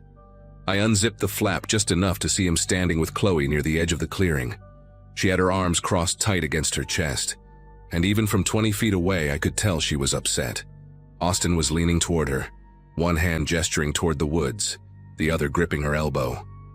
When Chloe tried to pull away, he held on for just a second too long before letting go. She walked back toward the tents without looking at him, her face pale. I pretended to be asleep when she climbed back into the tent she shared with Brianna. Later, when I asked what happened, Chloe said Austin had wanted her to go on an early morning hike with him, just the two of them. When she said no, he had gotten weird about it. She used that exact word, weird. Not angry, not aggressive, just weird. Like he could not understand why she would possibly refuse. Like the concept of someone saying no to him did not compute. Brianna suggested we all stick together for the rest of the trip, and we agreed. But Austin acted like nothing had happened. The rest of the morning, Austin kept finding reasons to separate us. He asked Wesley to help him gather firewood on the opposite side of the camp, then spent 40 minutes walking him deeper and deeper into the trees until Wesley finally insisted they head back.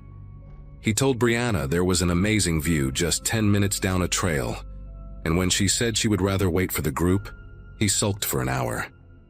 He kept appearing beside me whenever I wandered even a few feet from the others, materializing silently like he had been watching and waiting for the moment I was alone. Each time he would say something casual. "Nice morning.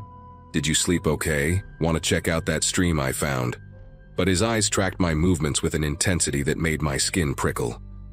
By noon, we had all noticed the pattern. Wesley pulled me aside while Austin was in his tent and whispered that something was seriously wrong. He said Austin had been talking during their firewood walk about how none of us appreciated him, how he did everything for this group and got nothing in return. Wesley's hands were trembling when he told me. He wanted to leave. We all did. But Austin had the only car, and he had the keys in his pocket. We tried to act normal for the rest of the afternoon, but the tension was suffocating. Every conversation felt like walking through a minefield. Austin would join in, say something that seemed friendly enough on the surface, and then add a little comment that landed like a slap. When Brianna mentioned she was excited about her summer internship in Boston, Austin said it was funny how she always managed to land on her feet, unlike some people who actually had to work for things. When Chloe took photos of the creek, Austin asked if she ever got tired of hiding behind a camera instead of actually connecting with people. Each remark was delivered with a smile, in a tone that made you question whether you had heard it right. Brianna kept shooting me glances that screamed we need to talk, but there was never a moment when Austin was not hovering nearby. Around 4 in the afternoon, Chloe announced she was going to take a nap in her tent. Brianna said she would join her. Wesley suddenly remembered he had a headache and retreated to the tent he shared with Austin. I started to follow Brianna, desperate to regroup and figure out a plan, but Austin stepped directly into my path. He told me he needed to talk to me about something important. His voice was calm, almost gentle, but there was something underneath it that made every instinct in my body scream to run. I said I was tired too, that we could talk later, but he shook his head slowly. He said this could not wait. He said he had found something in the woods earlier that morning, something bad. A hiker, he said, about a mile down the eastern trail. She had fallen and hurt her leg, could not walk, and was alone out there with no cell service and no way to get help. He said he had been waiting all day to tell someone, but did not want to scare the group. He said the woman was in real pain and we needed to help her right now. His eyes locked onto mine, unblinking, and he reached out to take my hand. He said the others would slow us down, that we needed to move fast, just the two of us. Something about the way he said it, just the two of us, made my heart start pounding so hard I could feel it in my throat. I told him we should get Wesley. Austin's face flickered. Just for a fraction of a second, something dark passed behind his eyes before the mask slipped back into place. He said Wesley would only slow us down, that the woman needed help now and we were wasting precious time. I told him we should at least tell Brianna where we were going in case something happened. Austin's grip on my hand tightened, and he said there was no time, that every second we stood here arguing was a second that poor woman was suffering alone in the woods. His voice cracked on the word suffering, like he was genuinely upset, and for a moment I almost believed him. Almost. But then I remembered something. That morning, when I had woken up to Austin and Chloe arguing, the sun had barely risen. Austin claimed he found this injured hiker during an early morning walk, but he had been with Chloe at dawn, trying to convince her to go hiking with him. He had not gone anywhere alone. There was no injured hiker. There never had been. The realization hit me like ice water, and I yanked my hand away from his so hard I stumbled backward. I said I needed to use the bathroom first. I said I would be right back, just give me 2 minutes and then we could go. Austin stared at me for a long moment, his jaw working like he was chewing on words he wanted to spit out. I kept my face blank, kept my voice steady, even though every nerve in my body was on fire. Finally, he nodded.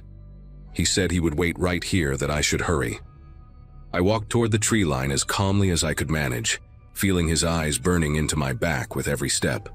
The moment I was out of his direct line of sight, I ran. I ran straight to Brianna's tent and threw open the flap, not caring about being quiet anymore. Brianna and Chloe both sat up, startled, and I told them everything in a frantic whisper. The injured hiker that did not exist. The way Austin had been trying to get me alone. The lie that unraveled the second I thought about the timeline. Chloe's face went white. Brianna grabbed my arm and pulled me inside the tent, zipping it shut behind me. Through the thin fabric walls, we could hear Austin calling my name. His voice was still calm, still friendly. That was somehow the worst part. Wesley heard the commotion and crawled out of his tent, asking what was going on.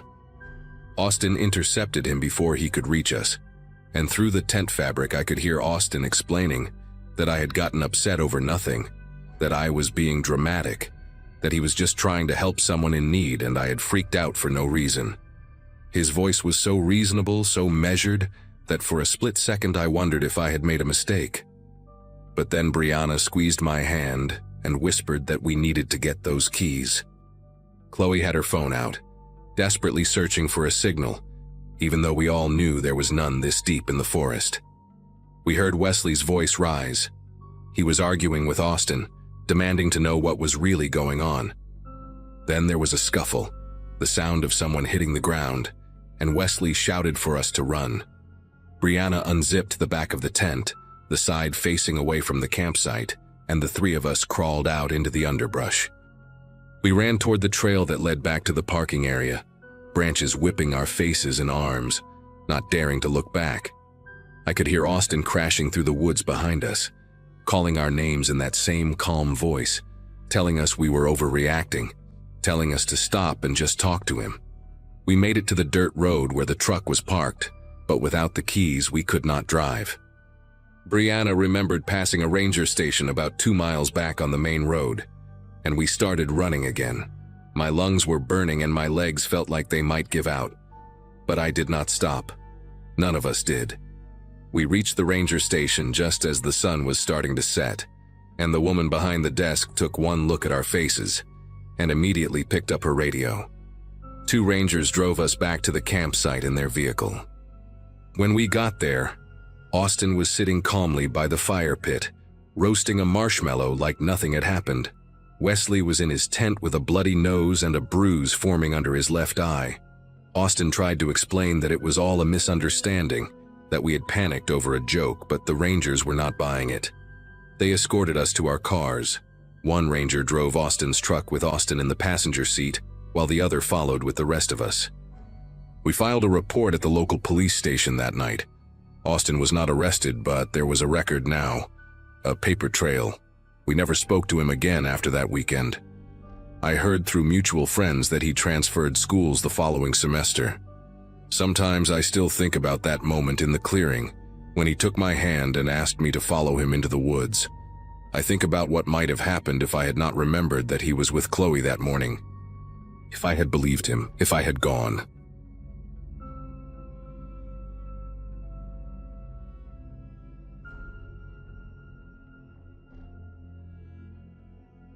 Camping alone seemed like a good idea when I planned it back in January. My sister had just gotten married. Most of my college buddies were having their second or third kids. And here I was, same apartment since graduation in 2012, same job at the warehouse, same routine that felt more like a slow death than a life. I needed something that would remind me I was still breathing, still capable of doing things on my own terms. So I picked a spot in the Ozarks, about 4 hours from my place in Kansas City. Deep enough into the woods that cell service became a distant memory. The campsite was technically off the grid. No designated spots, no rangers checking in, just me and whatever wildlife decided to tolerate my presence.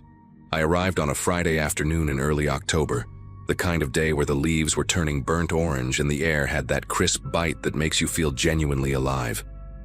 I set up my tent about 30 yards from an old logging road that looked like it had not seen regular traffic in years, maybe decades. Overgrown with weeds, rutted with erosion, it seemed like the perfect backdrop for the solitude I was craving. That first day went exactly how I had imagined it would. I spent the afternoon hiking a trail I found on an old forestry map. Nothing too strenuous, just enough to work up a sweat and clear my head. The forest was dense with oak and hickory, and every now and then I would catch a glimpse of deer watching me from between the trees before bounding off into the underbrush. I cooked dinner over a small fire as the sun went down. Just canned chili and some bread I had packed. Nothing fancy, but it tasted incredible out there in the middle of nowhere. By 9 that evening, I was in my tent with a paperback I had been meaning to read for months, a flashlight propped against my backpack, and the sounds of the forest settling in around me. Owls hooting somewhere in the distance, branches creaking in the wind, the occasional rustle of something small moving through the fallen leaves. I fell asleep around 10, feeling more at peace than I had in months, completely unaware that in a few hours, that peace would shatter into something I still have nightmares about. The sound that woke me was not loud, but it was wrong. Out here, you get used to the natural rhythm of the forest pretty quick. Animals moving through brush, wind pushing through branches, the occasional crack of a dead limb falling somewhere in the darkness. But this was different. This was mechanical.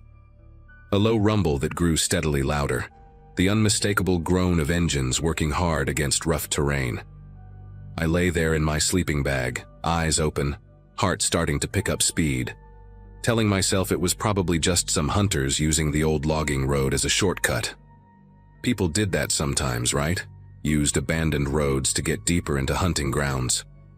But something in my gut was telling me to stay quiet, stay still. Do not move until you know what you are dealing with. I checked my phone out of habit. 3:14 in the morning, no signal, battery at 62%. The engine noise grew louder and then multiplied. Not one vehicle, two.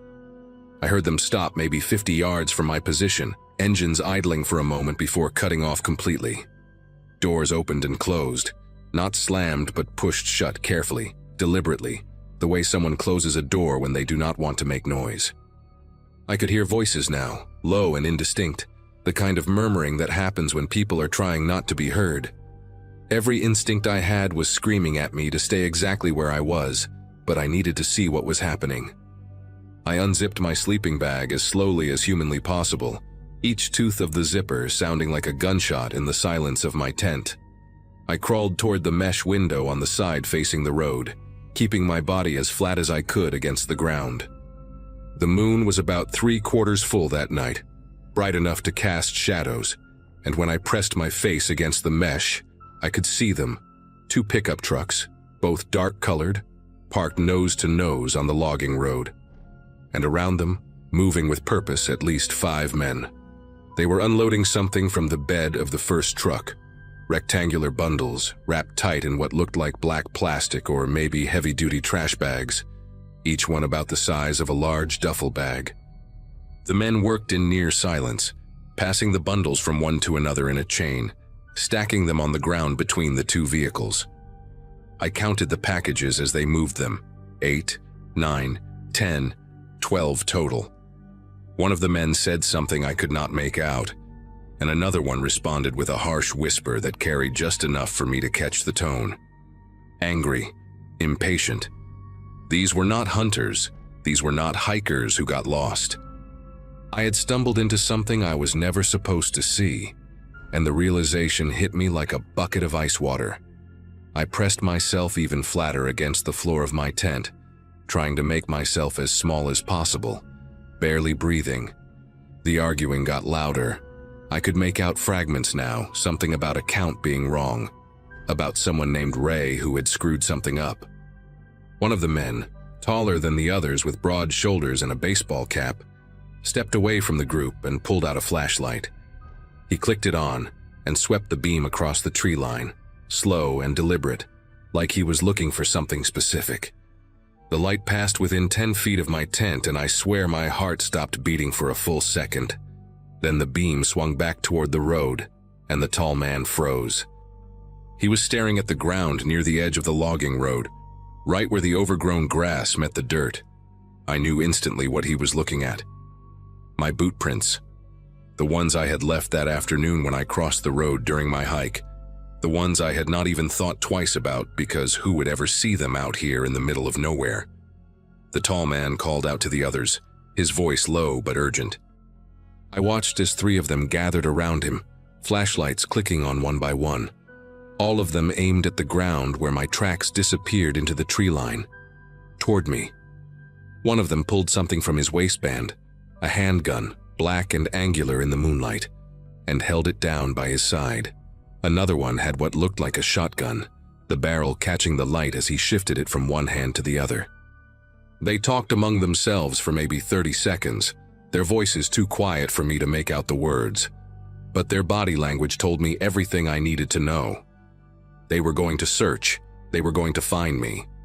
I had maybe 2 minutes, maybe less, before one of those flashlight beams landed on my green 2-person tent, and everything I had ever worried about in my life became completely irrelevant. I had to make a choice, and I had to make it fast. Running was not an option. The forest floor was covered in dry leaves and fallen branches, and I would sound like a stampeding elephant the moment I tried to move. Staying in the tent was suicide. They would find it. They would find me inside it, and whatever happened after that would not end with them politely asking me to forget what I saw. My eyes landed on a fallen oak about 15 feet from my tent, a massive trunk that had come down sometime in the last year, its root system torn up and creating a dark, hollow space beneath where it had lifted the earth. I had noticed it when I was setting up camp, thought about how it would make decent shelter if my tent failed. Now it might be the only thing that kept me alive. I grabbed my phone and my knife, the only things within reach that mattered, and I started crawling toward the back of my tent, toward the zipper that faced away from the road. Every inch felt like a mile. Every rustle of my clothing against the tent floor sounded like a scream. I got the back zipper open just enough to squeeze through, and I slithered out onto the cold ground like some kind of desperate animal. The fallen oak was right there, a dark mass against the slightly lighter darkness of the forest.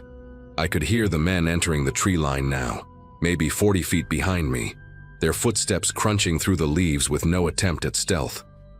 They were not trying to be quiet anymore. They knew someone was out here and they were coming to find them. I crawled on my belly toward the root hollow, feeling rocks and twigs dig into my chest and stomach, biting down on my lips so hard I tasted copper. The hollow was smaller than I remembered, barely big enough for a grown man to fit inside, but I wedged myself into it anyway. I pulled dead leaves over my legs, pressed my face into the dirt, and I waited. The smell of damp earth and rotting wood filled my nostrils. Somewhere above me, an owl took flight, its wings cutting through the air with a sound like shuffled paper. The flashlight beams found my tent about 30 seconds later. I heard one of them curse, a sharp, surprised sound that cut through the quiet, and then they were all talking at once, their voices overlapping in urgent bursts. Someone said, "Check inside," and I heard the unmistakable sound of my tent being ripped open, the fabric tearing like it was made of tissue paper. They were maybe 20 feet from where I lay hidden, close enough that I could hear them breathing, close enough that if one of them decided to sweep that flashlight beam just a little to the left, just a little lower, they would see me. I pressed myself deeper into the hollow, feeling the roots dig into my back, feeling something crawl across my hand that I refused to think about. One of the men was going through my belongings now. I could hear him tossing things aside, my backpack hitting the ground, my sleeping bag being shaken out. Then a voice, clearer than the others, said something that made me dig my fingernails into the dirt. Whoever was here left in a hurry. They could still be close, spread out. The next 15 minutes were the longest of my entire life. I lay there in that hollow, not moving, barely breathing, while flashlight beams swept through the trees around me. At one point, a pair of boots stopped less than 5 feet from my hiding spot. I could see them through a gap in the roots, brown work boots caked with mud, standing right there on the other side of the fallen trunk. The man was breathing hard, annoyed, muttering something under his breath about wasting time. I watched those boots pivot slowly, the flashlight beam passing directly over the trunk above my head, and I made a deal with whatever god might be listening. If I survived this night, I would never take another moment of my ordinary, boring life for granted. The boots turned and walked away, crunching through the leaves toward the road, and I finally let myself take a full breath. But I did not move. I did not make a sound.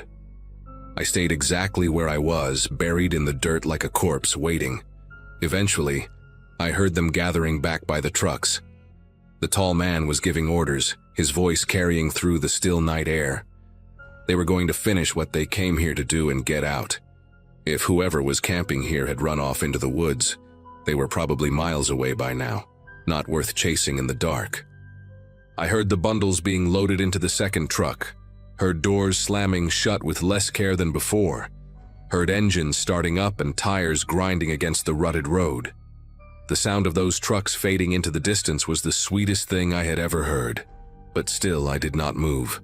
I lay in that hollow for another hour, maybe two, until the first gray light of dawn started filtering through the trees. Only then did I crawl out, covered in dirt and dead leaves and something sticky I did not want to identify. My tent was destroyed. My backpack had been dumped out and scattered, but I was alive. I was alive and they were gone, and none of it felt real. I gathered what I could salvage and hiked out of those woods faster than I have ever moved in my life. It took me almost 3 hours to reach my car, parked at a trailhead off the main highway, and another 40 minutes of driving before my phone finally picked up a signal. I pulled over at the first gas station I saw and called the police. The deputy who took my statement was a woman named Torres, mid-50s with tired eyes and a voice that suggested she had heard a lot of strange stories over the years. She listened without interrupting, wrote everything down and told me she would pass it along to the county sheriff and the DEA field office. She also told me, in that careful way cops have when they are trying not to scare you, that I should probably stay with family for a while, just in case. I did not ask her to explain what she meant by that. I did not need her to. I drove straight to my sister's place in Springfield and did not go back to my apartment for 2 weeks. I never heard anything official about what happened that night. No arrests made the news, no drug busts in the Ozarks that matched what I saw. Torres called me once, about a month later, to tell me the investigation was ongoing but that I should not expect any updates. She thanked me for coming forward and reminded me again to be careful. That was it. Sometimes I wonder if those men ever figured out who I was, if they went back to that campsite and found something I left behind, some piece of identification I did not think to grab in my panic. Sometimes I lie awake at night and imagine a dark pickup truck parked outside my building, engine idling, waiting. But it has been almost 2 years now, and nothing has happened. I still go camping, not alone anymore and never anywhere remote. I stick to established campgrounds with rangers and other families and cell service. I traded solitude for safety, and I have made my peace with that. But every now and then, when I am lying in my tent and I hear an engine in the distance, my whole body goes rigid, and I am right back in that hollow, pressing my face into the dirt, praying those boots do not come any closer.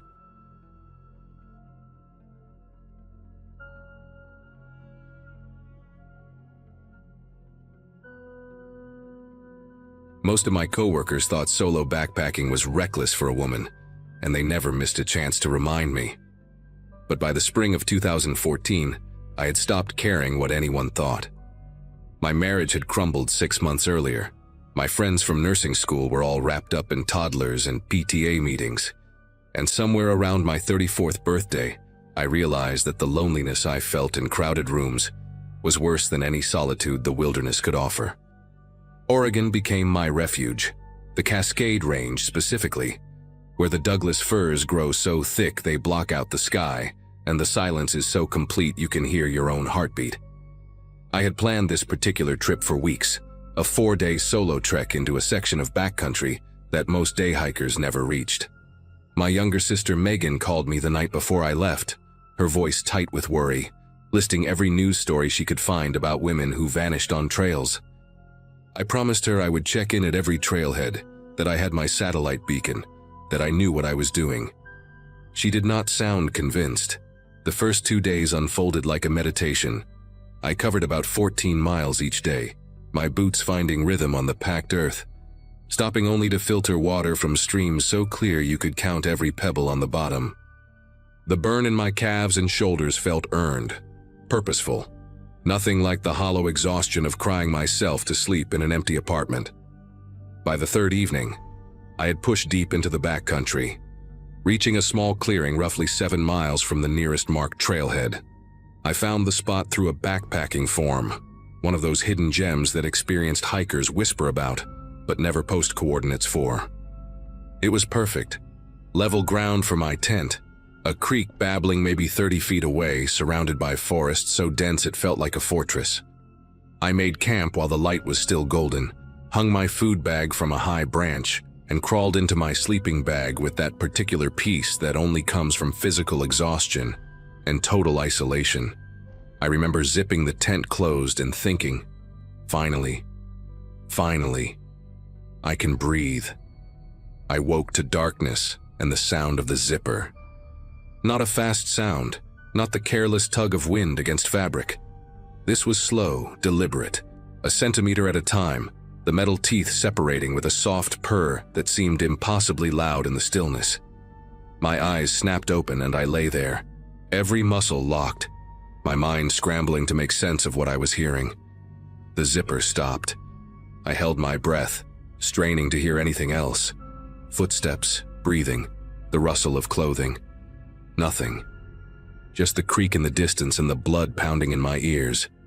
I told myself it was an animal, maybe a raccoon investigating the tent, maybe the fabric had settled in the cooling night air. But I had camped dozens of times, and I knew what wind sounded like against nylon. This was not wind. This was someone testing how quietly the zipper could be opened, someone checking whether I would wake. I do not know how long I lay there. Maybe 30 seconds, maybe 5 minutes. Time becomes strange when your body floods with adrenaline, and your brain is screaming at you to move, but your limbs refuse to cooperate. I thought about the pepper spray in the side pocket of my pack, about the small knife I kept clipped to my belt, about the satellite beacon that was supposed to be my lifeline. All of it was useless if I could not make myself move. When the zipper sound did not return, I forced myself to sit up, my sleeping bag rustling so loudly it made me wince. I grabbed my headlamp from the mesh pocket near my head and held it like a weapon, my thumb hovering over the power button. I counted to 10, then to 20, giving whoever, whatever, was outside time to leave. Then I took the deepest breath of my life, unzipped the tent flap in one fast motion, and burst out into the night with the headlamp blazing. Nothing. The beam cut through the darkness and found only trees, their trunks pale and ghostly in the white light. I spun in a circle, my heart slamming against my ribs, searching for movement, for the shape of a person, for anything that would confirm I was not losing my mind. The clearing was empty. The forest stood silent and indifferent around me, the creek still murmuring its endless song somewhere to my left. I stood there in my thermal underwear and wool socks, the cold mountain air biting at my exposed skin, and I almost laughed. Almost convinced myself that I had dreamed the whole thing, that the stress of the past months had finally cracked something loose in my brain. Then I turned back toward my tent and saw my hiking poles. I had planted them in the ground beside the tent vestibule before bed, crossed in an X the way I always did, so I could find them easily in the morning. Now they were lying flat on the ground, parallel to each other, positioned almost neatly about 3 feet from where I had left them. The air left my lungs like I had been punched. I swept the headlamp beam across my campsite, forcing myself to look, to really look at everything. My backpack was leaning against a tree where I had left it, but the main compartment buckles were undone. I always fastened them. It was habit, muscle memory from years of keeping my gear secure. I walked toward it on legs that felt like they belonged to someone else. And when I got close, I could see that the top flap had been lifted, the contents slightly rearranged. My first aid kit was on top now, though I distinctly remembered packing it beneath my rain jacket. Someone had been going through my things while I slept, and they had been quiet enough that I only woke when they started on the tent. The thought made my throat close up. How long had they been there? How close had they gotten before I heard the zipper? I backed away from the pack, my headlamp swinging wildly as I scanned the tree line, suddenly certain that whoever had done this was still watching me from somewhere in that wall of darkness. I do not know what made me look down. Maybe instinct, maybe some part of my brain that understood what I needed to see before the rest of me caught up. But I angled my headlamp toward the ground around my tent, and that is when I saw the boot prints. They were clear in the soft earth, pressed deep by someone heavier than me, the treads thick and wide. A man's hiking boot, size 11 or 12 at least. The prints circled my tent in a complete loop, then circled again, 2 full rotations around the place where I'd been sleeping. I followed them with the beam of my light, my breath coming in shallow gasps, tracing the path this person had walked while I lay unconscious just a few feet away. The prints did not approach the tent from the trail. They came from deeper in the forest, from a direction where there was no path, no reason for anyone to be walking. Whoever this was had not stumbled upon my camp by accident. They had come through the woods deliberately, found me in a spot that was not on any map, and circled my tent like a predator studying its prey. The boot prints stopped at the back of the tent. Not the entrance, not the vestibule, the back, directly behind where my head had been resting on my folded jacket. I stared at those prints, at the deep impression in the soil where someone had stood perfectly still, and I tried to comprehend what I was seeing. This person had walked twice around my tent, then positioned themselves inches from my skull, with only a thin layer of nylon between us. They had stood there listening to me breathe, maybe watching my silhouette through the fabric, close enough to touch me if they wanted. The realization hit me in waves, first disbelief, then horror, then a cold and primal fear that made every hair on my body stand rigid. I was 7 miles from the trailhead, no cell service, no other campers. Just me and whoever was out there in the dark. Someone patient enough to circle my tent twice and careful enough to test my zipper 1 millimeter at a time. Every survival instinct I had screamed at me to run. Just grab the beacon, hit the SOS button, and start moving toward the trailhead as fast as my legs could carry me. But 7 miles in the dark, on uneven terrain, with someone potentially following me. That was a death sentence of a different kind. Could twist an ankle in the first mile, could lose the trail entirely without daylight to guide me, could walk straight into whoever was waiting out there. So I made myself think. I grabbed my pepper spray from my pack and shoved it into my waistband. I found my knife and clutched it in my right hand. I pulled on my boots without bothering to lace them and dragged everything I could carry into the tent. My pack, my poles, even the rocks I used to stake down the corners. Then I zipped myself inside and sat with my back against the pack, facing the entrance. My headlamp pointed at the zipper like it was the only thing keeping me alive. I did not turn off the light. I did not close my eyes. I sat there for hours, listening to every sound the forest made, waiting for the zipper to start moving again. Dawn came slowly, the sky shifting from black to deep blue to gray in increments so gradual I almost did not notice. When enough light filtered through the nylon that I could see color again, I allowed myself one long exhale. I had not heard anything else during the night, no footsteps, no rustling, no second attempt at the zipper.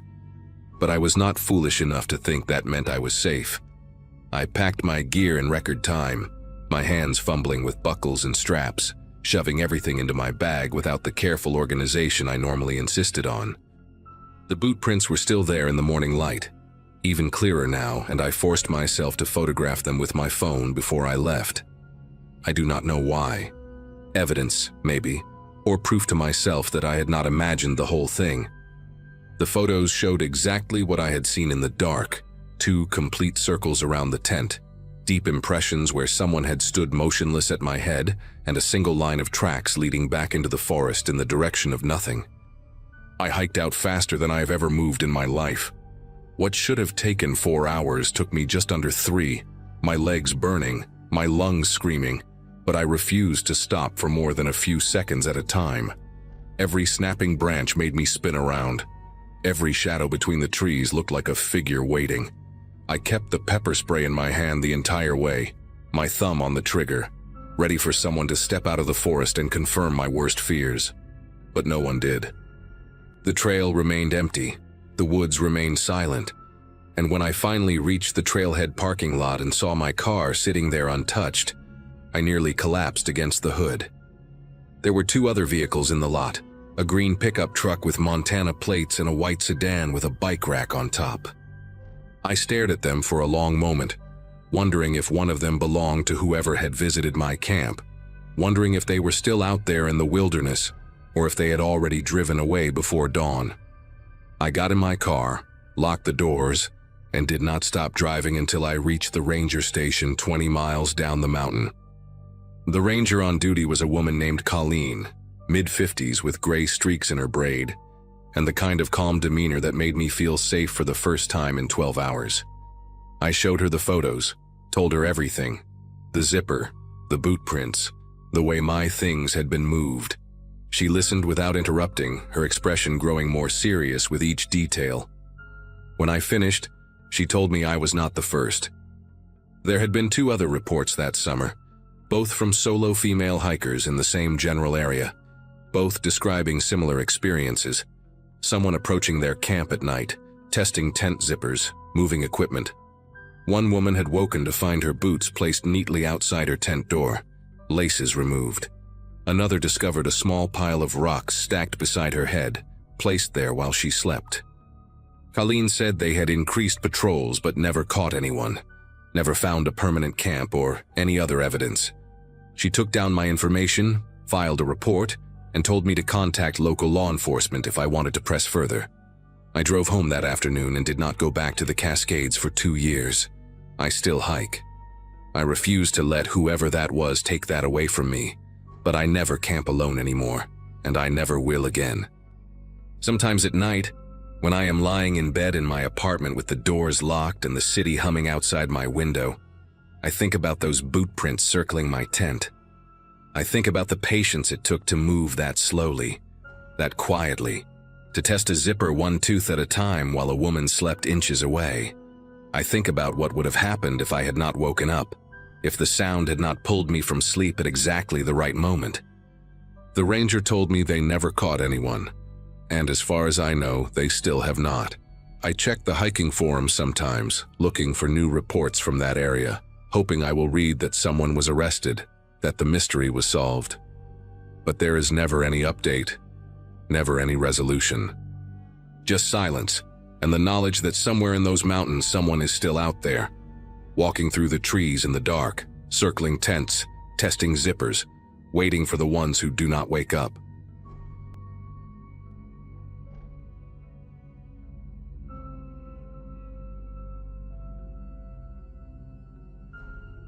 Nathan turned 26 on a Friday in early June, and since he had been talking about doing something different for months, our group decided to skip the usual bar crawl and rent a campsite at Pine Ridge Lake instead.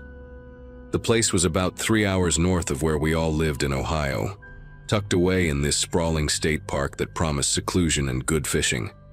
There were 5 of us making the trip: Nathan, his girlfriend Jenna, our friend Troy and his younger brother Danny, and me. We had all graduated from the same high school back in 2016, except for Danny, who was a few years behind us, and camping together felt like the kind of throwback adventure we needed after years of desk jobs and routine weekends. I remember packing that morning with this genuine excitement I had not felt in a long time, thinking about campfires and cold beers and staying up late telling stupid stories. The drive up was perfect. All green hills and that particular early summer light that makes everything look like a postcard. None of us could have known what was waiting for us at that lake.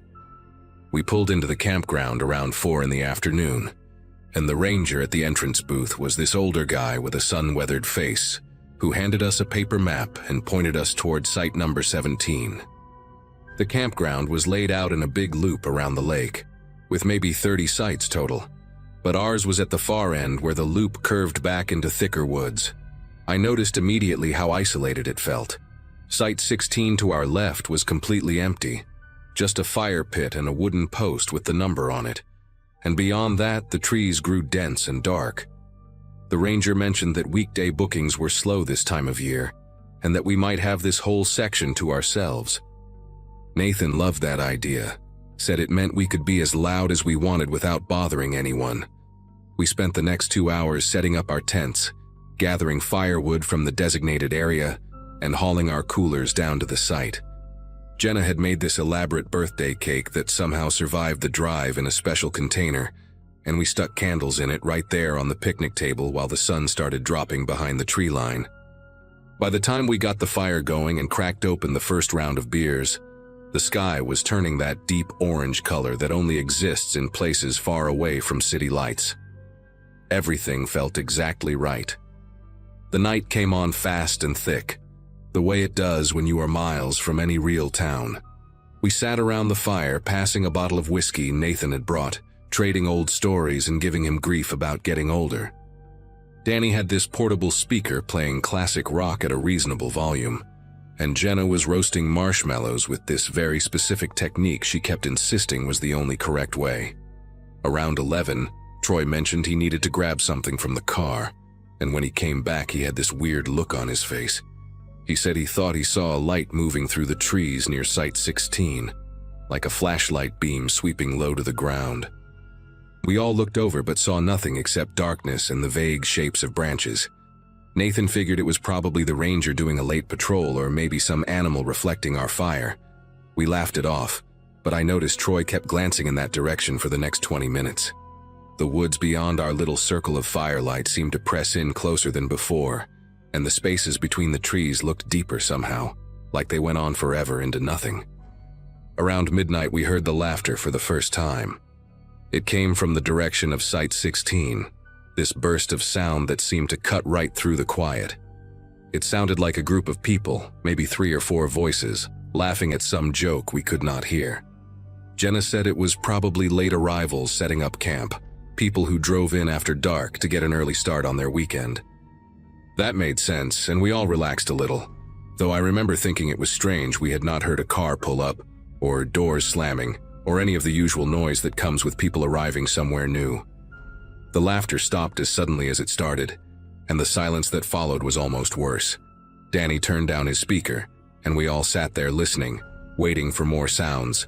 Voices, tent poles clicking together, a cooler being dragged across gravel. But there was nothing. Just the crackle of our fire and the occasional splash of something moving in the lake behind us. Troy said, maybe they were just passing through, hikers cutting across the campground on their way somewhere else. Nobody really believed that, but nobody wanted to say it out loud either. We tried to get back into the birthday mood, but the energy had shifted. Nathan poured another round of whiskey and made a toast about friendship and getting old, and we all raised our cups and drank. But the conversation kept dying in strange places. Every few minutes someone would pause mid-sentence and tilt their head toward the darkness, listening for something.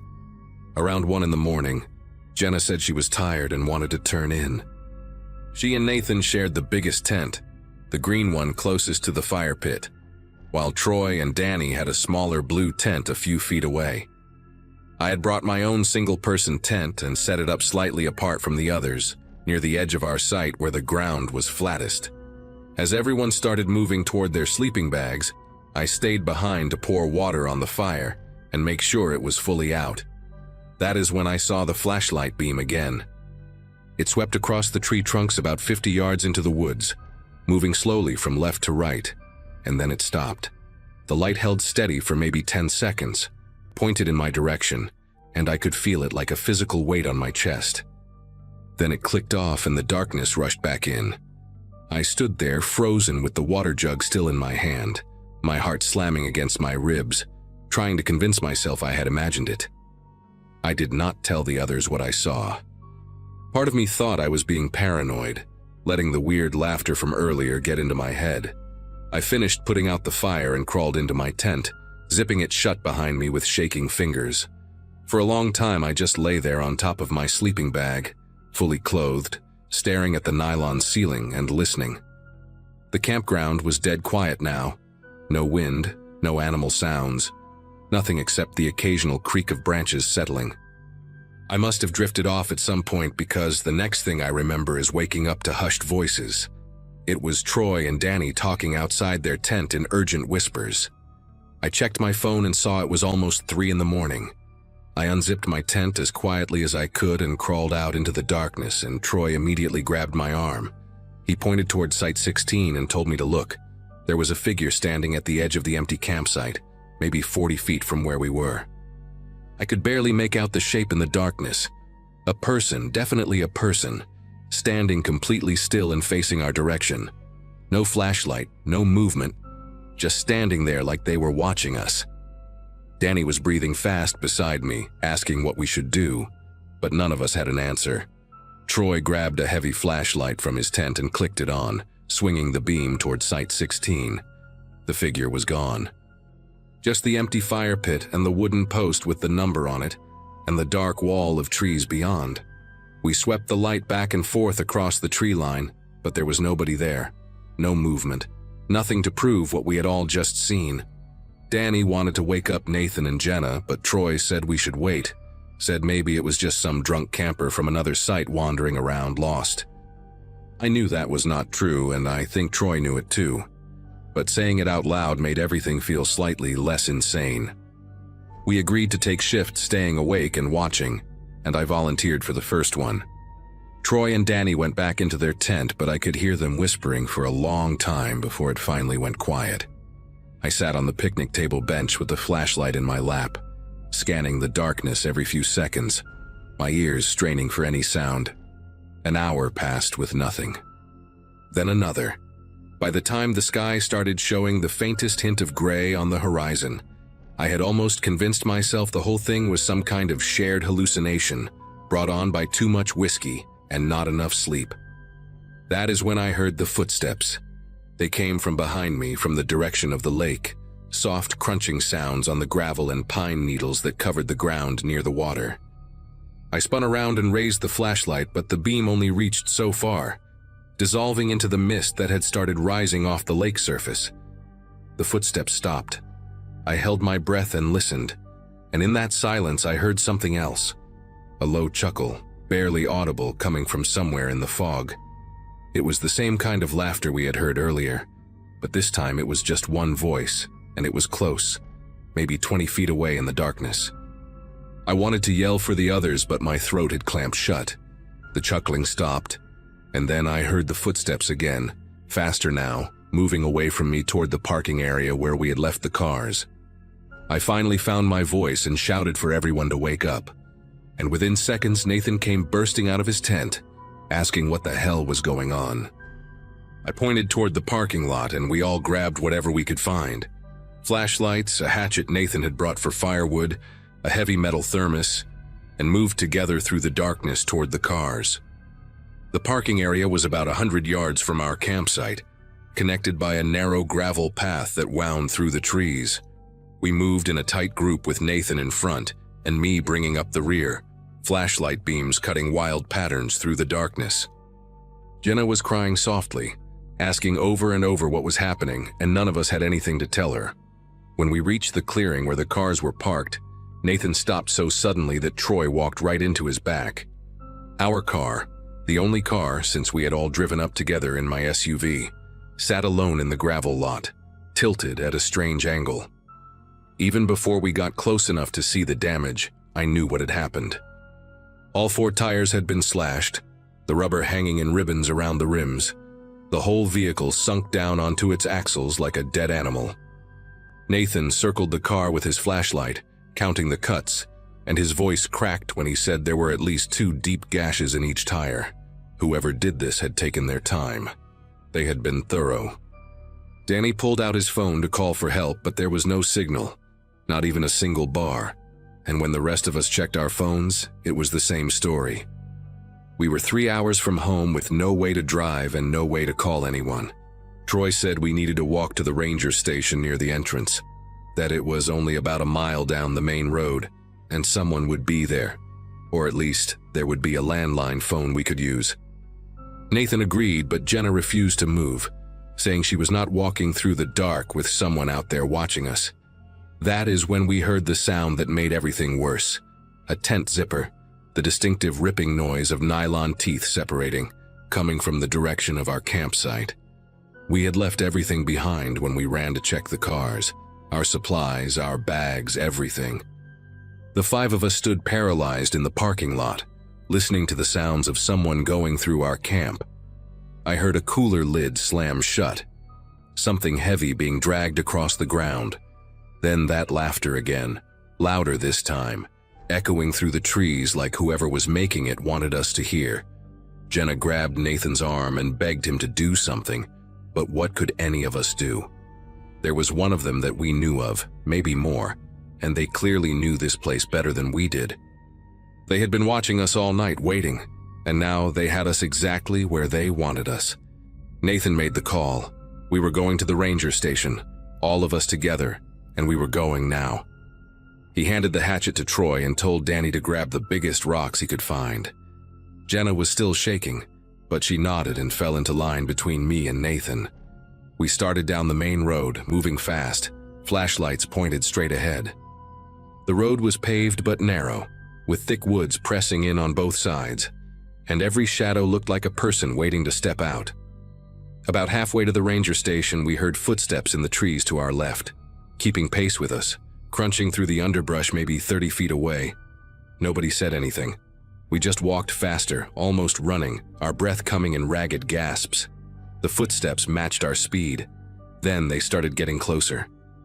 I could hear branches snapping, leaves rustling, and underneath it all that same low chuckling sound, like this was all some kind of game. Danny screamed and hurled one of his rocks into the darkness, and for a moment everything went silent. Then a flashlight clicked on from inside the trees, blinding us with its beam, and a man's voice called out something I could not understand. Words that sounded slurred and wrong, like someone speaking through a mouthful of water. Troy raised the hatchet and shouted that he would kill anyone who came near us, and I believed him. I really did. The flashlight clicked off and we ran. We made it to the ranger station just as the sky was turning pink with dawn. The building was dark, but there was an emergency phone box mounted on the outside wall, and Nathan broke the glass with his elbow and dialed 911. The police arrived within 40 minutes. 2 county sheriff vehicles with lights flashing, and we told them everything while sitting on the tailgate of a patrol car wrapped in shock blankets. They searched the campground and found our site completely trashed. Tents collapsed and torn, coolers emptied, clothes scattered everywhere. They found footprints all around our camp, boot prints that did not match any of our shoes, and more prints leading into the woods toward an old service road that was not on any public map.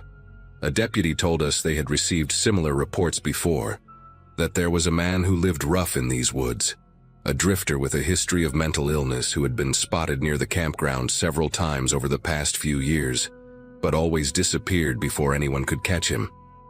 They never found him that morning either. We gave our statements and a tow truck came for my ruined car, and Nathan's dad drove 3 hours to pick us all up. None of us talked much on the ride home. Jenna broke up with Nathan a few weeks later, said she could not look at him without thinking about that night.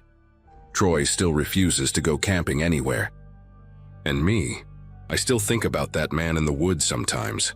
Still wonder what would have happened if we had stayed in our tents, if we had not heard those footsteps moving toward the parking lot. The police said he probably just wanted to scare us, that drifters like him usually do not actually hurt anyone. But I remember that laughter, the way it sounded like he was enjoying himself, like we were the most fun he had in years. And I remember those slashed tires, the careful, deliberate cuts, and I know that whoever he was scaring us was not the only thing on his mind that night.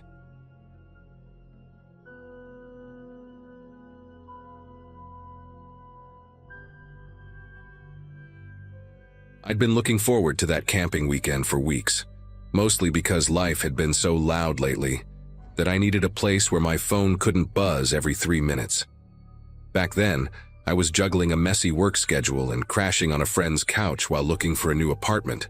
So when my friend Lana suggested a quick escape to a lakeside campground a few hours from town, I jumped at it without thinking twice. It was me, Lana, her cousin Ivy, and our friend Paige. 4 of us crammed into Lana's aging SUV with way too many snacks and a playlist that barely held us together. We reached the site in the late afternoon, the kind of place where pine needles blanket everything and the lake sits so still it looks like it's holding its breath.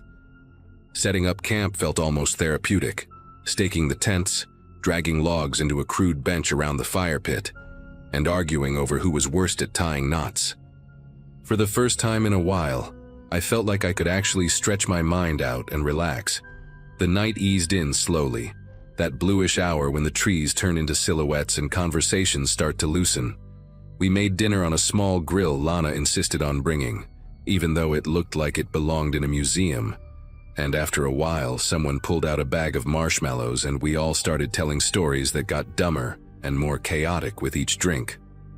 The fire crackled loud enough to make the surrounding woods feel farther away, like we were in our own bubble.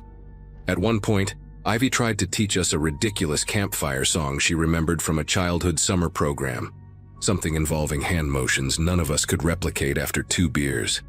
We were loud, laughing, comfortable. Everything felt uncomplicated in the best way. Must have been close to midnight when Paige stopped mid-sentence and tilted her head toward the hill above our site. A narrow dirt road ran up there, empty as far as we knew, blocked from our campsite by a row of tall pines. But through the branches we caught the shape of a pickup truck parked on the road. No headlights, no movement, just the faint growl of an engine running low. At first we didn't quite register it. The fire was bright and our conversations were louder than our instincts. But the longer we looked, the stranger it felt that anyone would be up there, engine humming in the dark, without even a cabin light turning on. Lana muttered that maybe someone was just on the phone or taking a break. Paige joked that it was probably some guy who got lost trying to find a place to pee. None of us wanted to be the one to say the situation made us tense. Eventually the truck rolled away, slow enough that we heard gravel shift, and the mood drifted back to normal.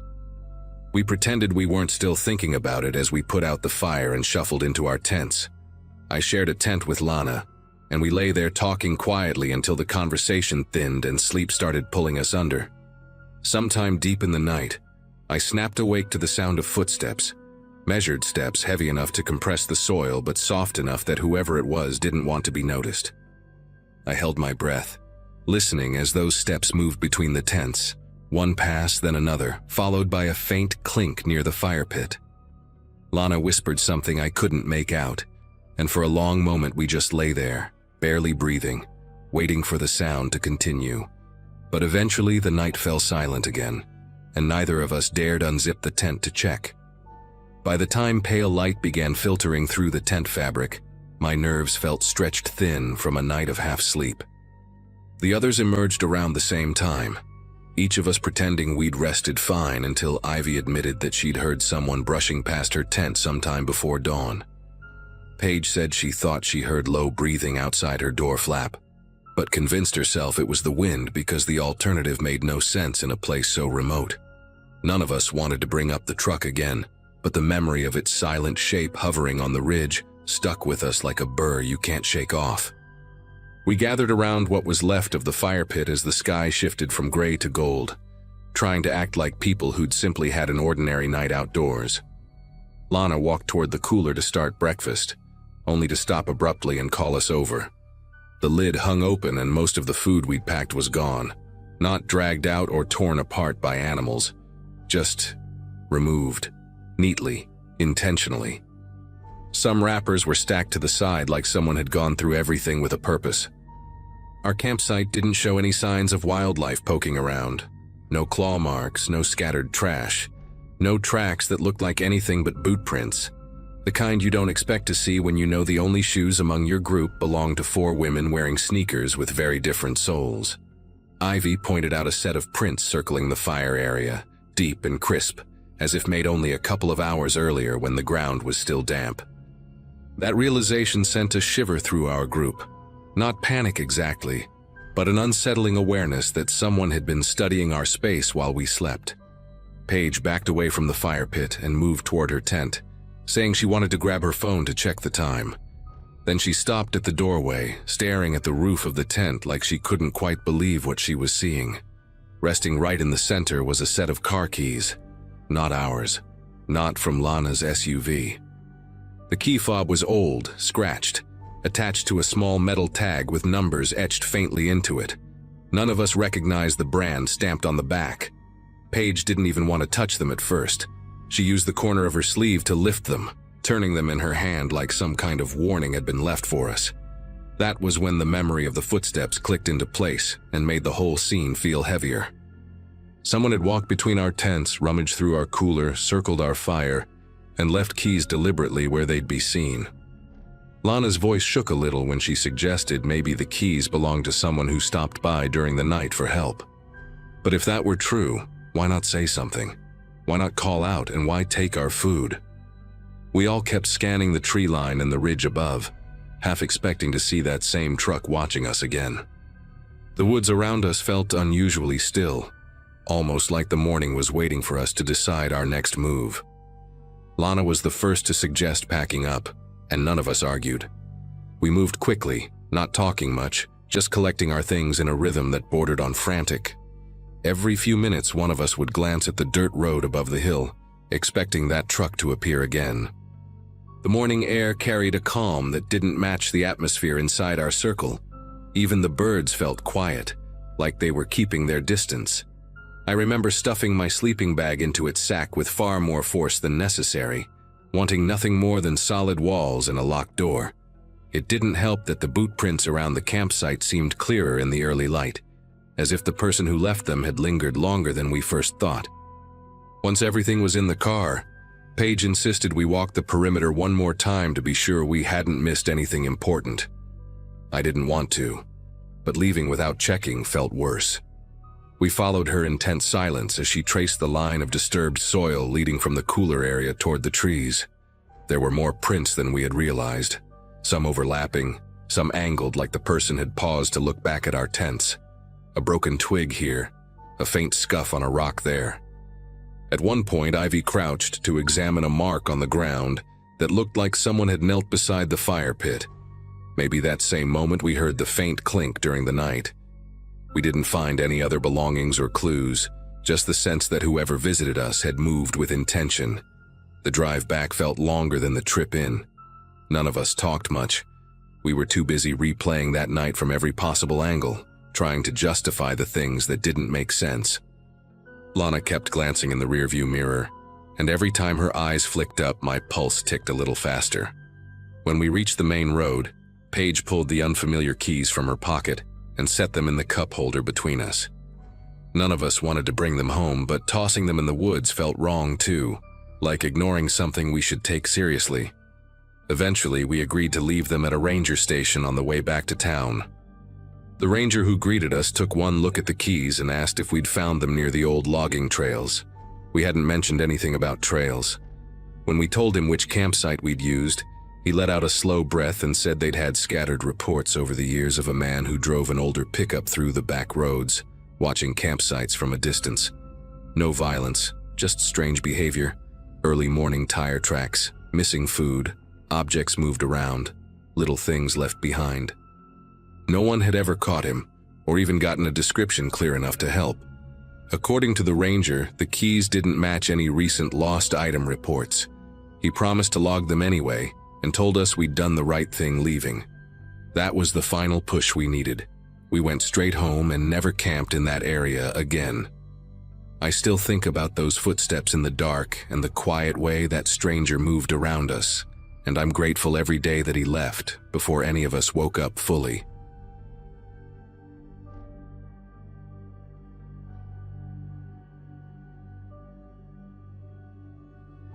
Camping at Pine Hollow State Park with my younger sister, Emily, was supposed to be a break from the noise of our everyday lives. I had just switched jobs, and she had taken a few days off from her internship, so disappearing into the woods felt like the right move at the time. We picked a small, isolated campground near a lake, the kind of spot where you can hear water brushing against the shore if everything else stays quiet. The evening felt peaceful enough. Soft breeze, fire crackling, the smell of pine settling around us. Nothing that hinted anything strange was coming. We talked about work, about our parents, about how we both missed summer trips we used to take as kids. By the time we zipped up the tent for the night, it felt like life had slowed down just enough to breathe. Somewhere deep into the night, I woke up without knowing why. It wasn't cold, and there wasn't any obvious noise at first, just the usual nighttime sounds. Branches shifting, insects humming. Emily was asleep next to me, curled inside her sleeping bag. I was about to lie back down when a faint whisper crept through the fabric of the tent. It wasn't wind, and it wasn't some animal moving around. It was a voice, low, quiet, dragging the syllables like someone trying not to be heard. And it said my name, not shouted, not spoken normally. More like someone right outside our tent trying to get my attention without waking anyone else in the world. I thought I imagined it. I held my breath, listening, trying to figure out whether it was coming from the lake or the trees behind us. Then it said Emily's name, in that same breathy, drawn-out way. My sister stirred a little, like she was dreaming, but she didn't wake up. I leaned closer to the tent wall, trying to see if someone's shadow would show through the fabric, but there was nothing. No footsteps, no crunch of leaves, just that whisper slipping between the trees, repeating our names like whoever it was knew exactly who we were. I told myself some campers nearby must have overheard us earlier and were messing around. It was the only explanation that didn't make me want to unzip the tent and run. In the morning, we walked the whole campground expecting to find a group of teenagers laughing about their brilliant prank. But every site was empty, not just empty, untouched. Picnic tables with a thin layer of pollen, charcoal grills without a single ember, fire rings that hadn't been disturbed in days. When we reached the small trail office by the entrance, the ranger checking his inventory told us we were the only people who had checked in the night before. His tone was casual, but he gave us a look like he was waiting for us to mention something. When I finally asked if he'd heard anything strange during the night, he paused just long enough to make my chest tighten, then said, "Visitors sometimes report voices in the woods, calling them by name, and that it usually happens right before someone vanishes on one of the trails."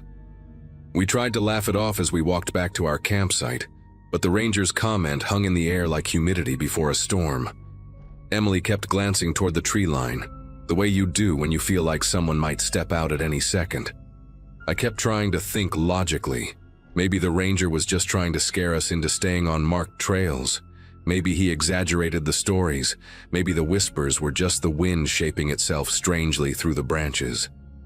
But none of those explanations lined up with the fact that the voice had used our names, spoken clearly enough that I recognized the exact tone. As we cleaned up the campsite and decided to take a short hike anyway, I kept replaying that whisper in my head, trying to convince myself it wasn't as clear as I remembered. The trail we picked was quiet in a way that didn't match the early afternoon light. Birds weren't making much noise, and even the leaves overhead seemed still, as if the whole forest was waiting for something. Emily walked ahead of me, pointing out weirdly bent trees or tracks in the dirt, trying to distract us. But neither of us could completely shake the tension crawling between us. At one point, we reached a fork in the path, and a wooden sign pointed left toward the overlook. I suggested going that way, but Emily hesitated, staring into the cluster of trees on the right trail as if something there had pulled her attention. When I asked what she saw, she said she thought she heard someone whispering again, this time farther away, like a distant voice threading through the undergrowth. We stood there for a minute, listening, but the woods were silent. I told her it was probably just her nerves reacting to the ranger's story, and she nodded, though she didn't look convinced. We kept going toward the overlook, and for a while things felt normal again. The air smelled like sun-warmed pine, and the trail opened up just enough for light to spill through. But as we got closer to the viewpoint, something shifted around us. Not a noise, not a movement, more like the forest had gone quiet in a way that felt intentional. Emily slowed until she was right beside me, and I noticed the tiny hairs on her arms standing straight up. She whispered my name, not to get my attention, but to ask a question without saying the whole sentence out loud. Did I hear it too? At first, I thought she meant footsteps or branches moving, but then the same low whisper from the night before drifted toward us from the trees off the trail. Only this time, it didn't sound like it was calling from outside a tent. It sounded like it was standing somewhere between the trunks, as if someone was hiding just out of sight. It said my name once, then hers, letting each syllable drag through the quiet afternoon. Emily's grip tightened on my arm, and every instinct in me pushed to get her away from that stretch of forest. We stepped backward, slow at first, then quicker, not turning our backs to the trees until we reached the fork again. Whatever was in those woods knew who we were. And it didn't sound confused or lost. It sounded like it wanted us to follow. Back at the campsite, we didn't even sit down. We threw everything into the trunk of my car with the kind of coordination that comes from shared panic, neither of us needing to say much. The woods around us felt different from the night before, brighter but somehow heavier, as if the sunlight was just a thin layer stretched over something waiting underneath. I kept expecting to hear that whisper thread between the trees again. Emily kept glancing toward the narrow path that led down to the lake, as though someone might walk up from the shoreline at any second. We weren't talking anymore. Every few seconds, one of us would pause and listen, trying to catch any sound that didn't belong. Even the breeze pushing through the pines seemed too quiet. Once we were in the car, the relief was short-lived. The road leading out of the campground cut through a long stretch of dense woods, and the trees leaned close on both sides like they wanted to hide whatever moved beneath them. I focused on the dirt road ahead, but Emily suddenly said my name in a timid, wavering voice I hadn't heard from her since we were kids. She pointed to her phone. She had no signal, but the lock screen kept turning on by itself, displaying a dark, blurry image, as if the phone had snapped a photo from inside her pocket. The picture showed nothing obvious, but the background looked too much like the trail we'd taken earlier. She swore she hadn't touched the camera. I didn't know what to tell her. All I knew was that we had to get out of those woods fast. When we reached the ranger station again, the same man from earlier stepped outside before we even parked, like he already sensed we were coming back. I told him, without much detail, that we'd heard something again on the trail and didn't feel safe staying. He studied us for a moment, then said quietly that people who hear their names in the forest usually describe the same thing. A voice that seems close but never shows itself. Some say it sounds like a family member. Others say it mimics the exact tone of someone they know.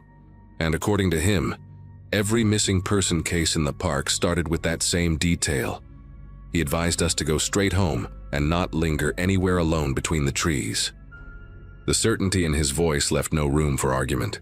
We drove the entire way back to town without music, without stopping, barely speaking. Emily kept her phone in her lap, screen facing down, like she didn't trust whatever had caused it to light up. I kept replaying everything. The whisper outside the tent, the empty campsites, the voice on the trail, the ranger's warning.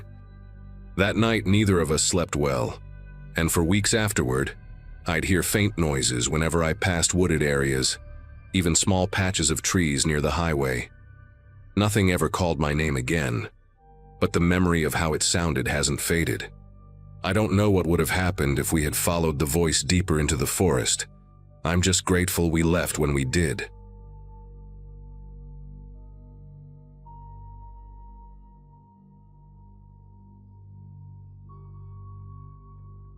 Mornings at that campsite felt like a break from everything I'd been dealing with at home, and that was the whole reason I'd gone out there with my dog, Milo. I was 16, stubborn, and convinced that a few quiet days in the woods would clear my head before school started again. Milo was the kind of dog people remembered. A reddish mutt with mismatched eyes and a strange habit of tilting his head like he understood full sentences. We'd been on that trail before, but this time the place felt heavier, like the air carried some kind of tension I couldn't pin down. I kept telling myself it was just because the campground was quieter than usual, with only one other spot occupied way down near the stream.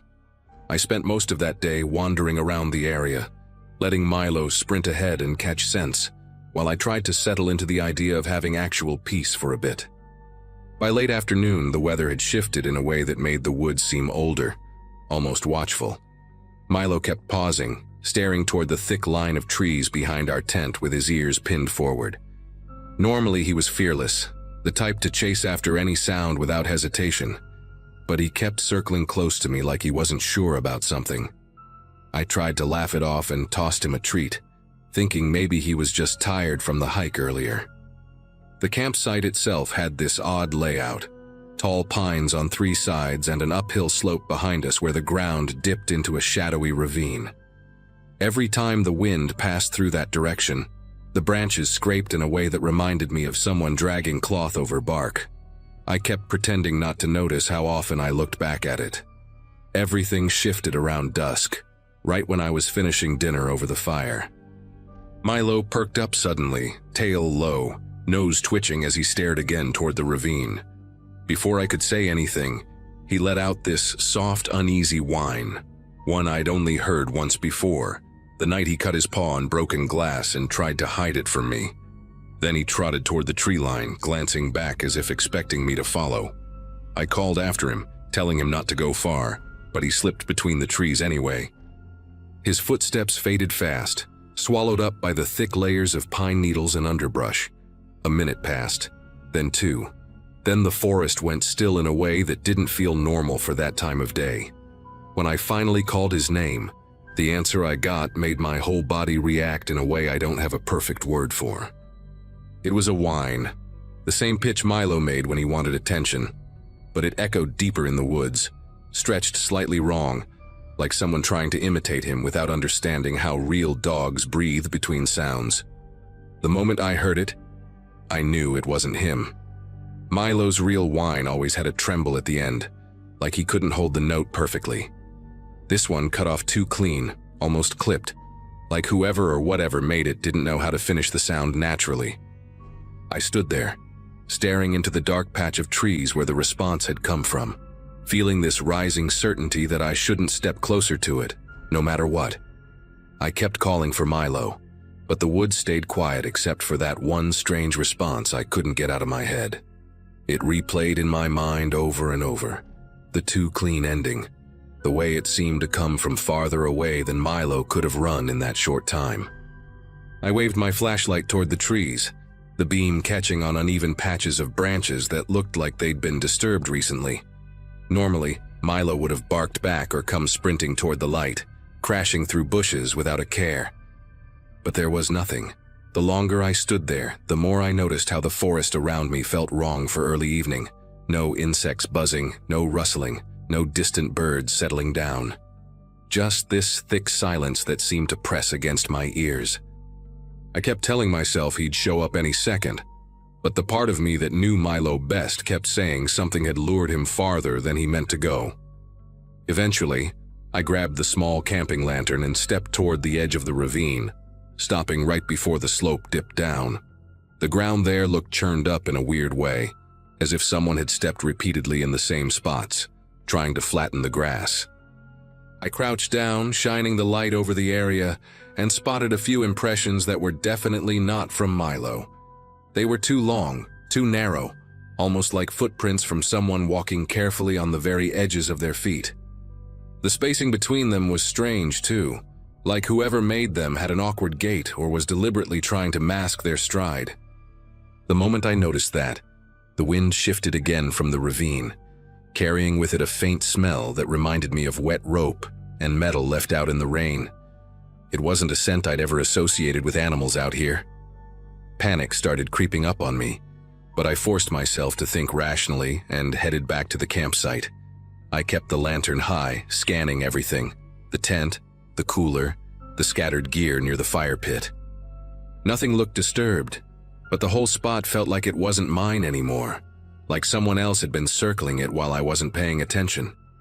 The shadows seemed longer than they should have been, stretching toward the tent in thin, crooked shapes that didn't match the trees behind them. I reached into the tent for my phone, hoping for a signal, but the screen stayed stubbornly blank. That isolation hit me harder than I expected. I stood there with my hand on Milo's empty leash, realizing I didn't even know which direction to start searching without risking getting lost myself. My instincts kept telling me to stay put until sunrise, but every few minutes I'd hear something subtle, a faint crack, a soft shift of leaves, coming from the same area Milo had run toward. Not close, but not far enough to ignore. It almost felt like someone was matching my movements from a distance, stepping only when I stepped, pausing only when I paused. At one point, I heard that imitation whine again, but this time it sounded quieter, like whoever made it was trying to lure me slowly instead of calling me directly. I stood perfectly still, gripping the lantern so hard the handle dug into my palm, listening to the echo fade into the trees. There was no way Milo would have responded like that. Whoever was out there had been practicing his sounds, waiting for the right moment. At some point in the night, exhaustion won over fear, and I ended up sitting with my back against a tree, trying to stay alert while fighting off the heaviness in my eyes. The lantern burned low, giving everything around me this washed-out pale look, like the world had been drained of color. Every so often I whispered Milo's name, quietly enough that if someone was listening, it wouldn't give away my position too clearly. The forest answered with nothing but that same thick quiet, and it felt like the trees themselves were holding their breath. When the lantern finally dimmed to its weakest glow, I noticed movement near the slope. Not a full shape, just a shift in the darkness, like someone stepping back the moment the light tried to catch them. That single moment convinced me I wasn't imagining things. Someone had been out there long before Milo wandered off. The hours before dawn stretched endlessly, and I kept replaying every sound I'd heard the day before. Milo sniffing around the trees, the branches scraping, the echoing fake whine. I couldn't shake the thought that maybe the thing, or person, had been circling us for more than just that evening. Around early morning, I heard a distant engine turning over near the trailhead. It was old, the kind of engine that rattles before settling, and it kicked on as if someone had been waiting for the exact moment sunlight started touching the trees. No voices, no doors slamming, no footsteps rushing away, just the engine humming steadily for a few seconds before fading down the dirt road. I stayed frozen where I sat, listening until the sound was completely gone. When it finally stopped, the forest seemed to loosen its grip on the silence. Once the sun pushed fully through the treetops, I grabbed my pack and headed toward the trailhead, calling for Milo in short bursts. My voice bounced strangely between the trees, like the forest hadn't quite woken up yet. I didn't get far before I spotted him, lying just a few yards off the path, half hidden behind a cluster of ferns. His fur was ruffled, and he had a shallow cut near his shoulder, like he'd brushed against something sharp or been grabbed roughly. He lifted his head when he saw me, tail thumping weakly against the ground, and the relief that hit me nearly knocked the breath out of my chest. I wrapped my arms around him, checking him carefully. His injuries weren't deep, but he looked shaken in a way I'd never seen before. He kept glancing past me toward the woods, as if expecting something to step out. I carried him back to the trailhead as fast as I could, and that's when I noticed something I'd missed earlier. Tire tracks that didn't belong to any ranger vehicle. They were fresh, narrow, and uneven, like the vehicle had been loaded unevenly, or someone inside kept shifting weight. The tracks led away from the campground, the same direction the engine sound had gone. I didn't stick around to investigate. I just got Milo into the car and drove straight home. Even now, thinking back on it, I'm convinced someone had been watching the campsite for days, waiting for a chance to separate us. Whoever it was knew how to imitate Milo just well enough to lure him off, but not well enough to hide the mistake in the sound. That tiny flaw might have been the only thing that stopped me from walking into the trees that night.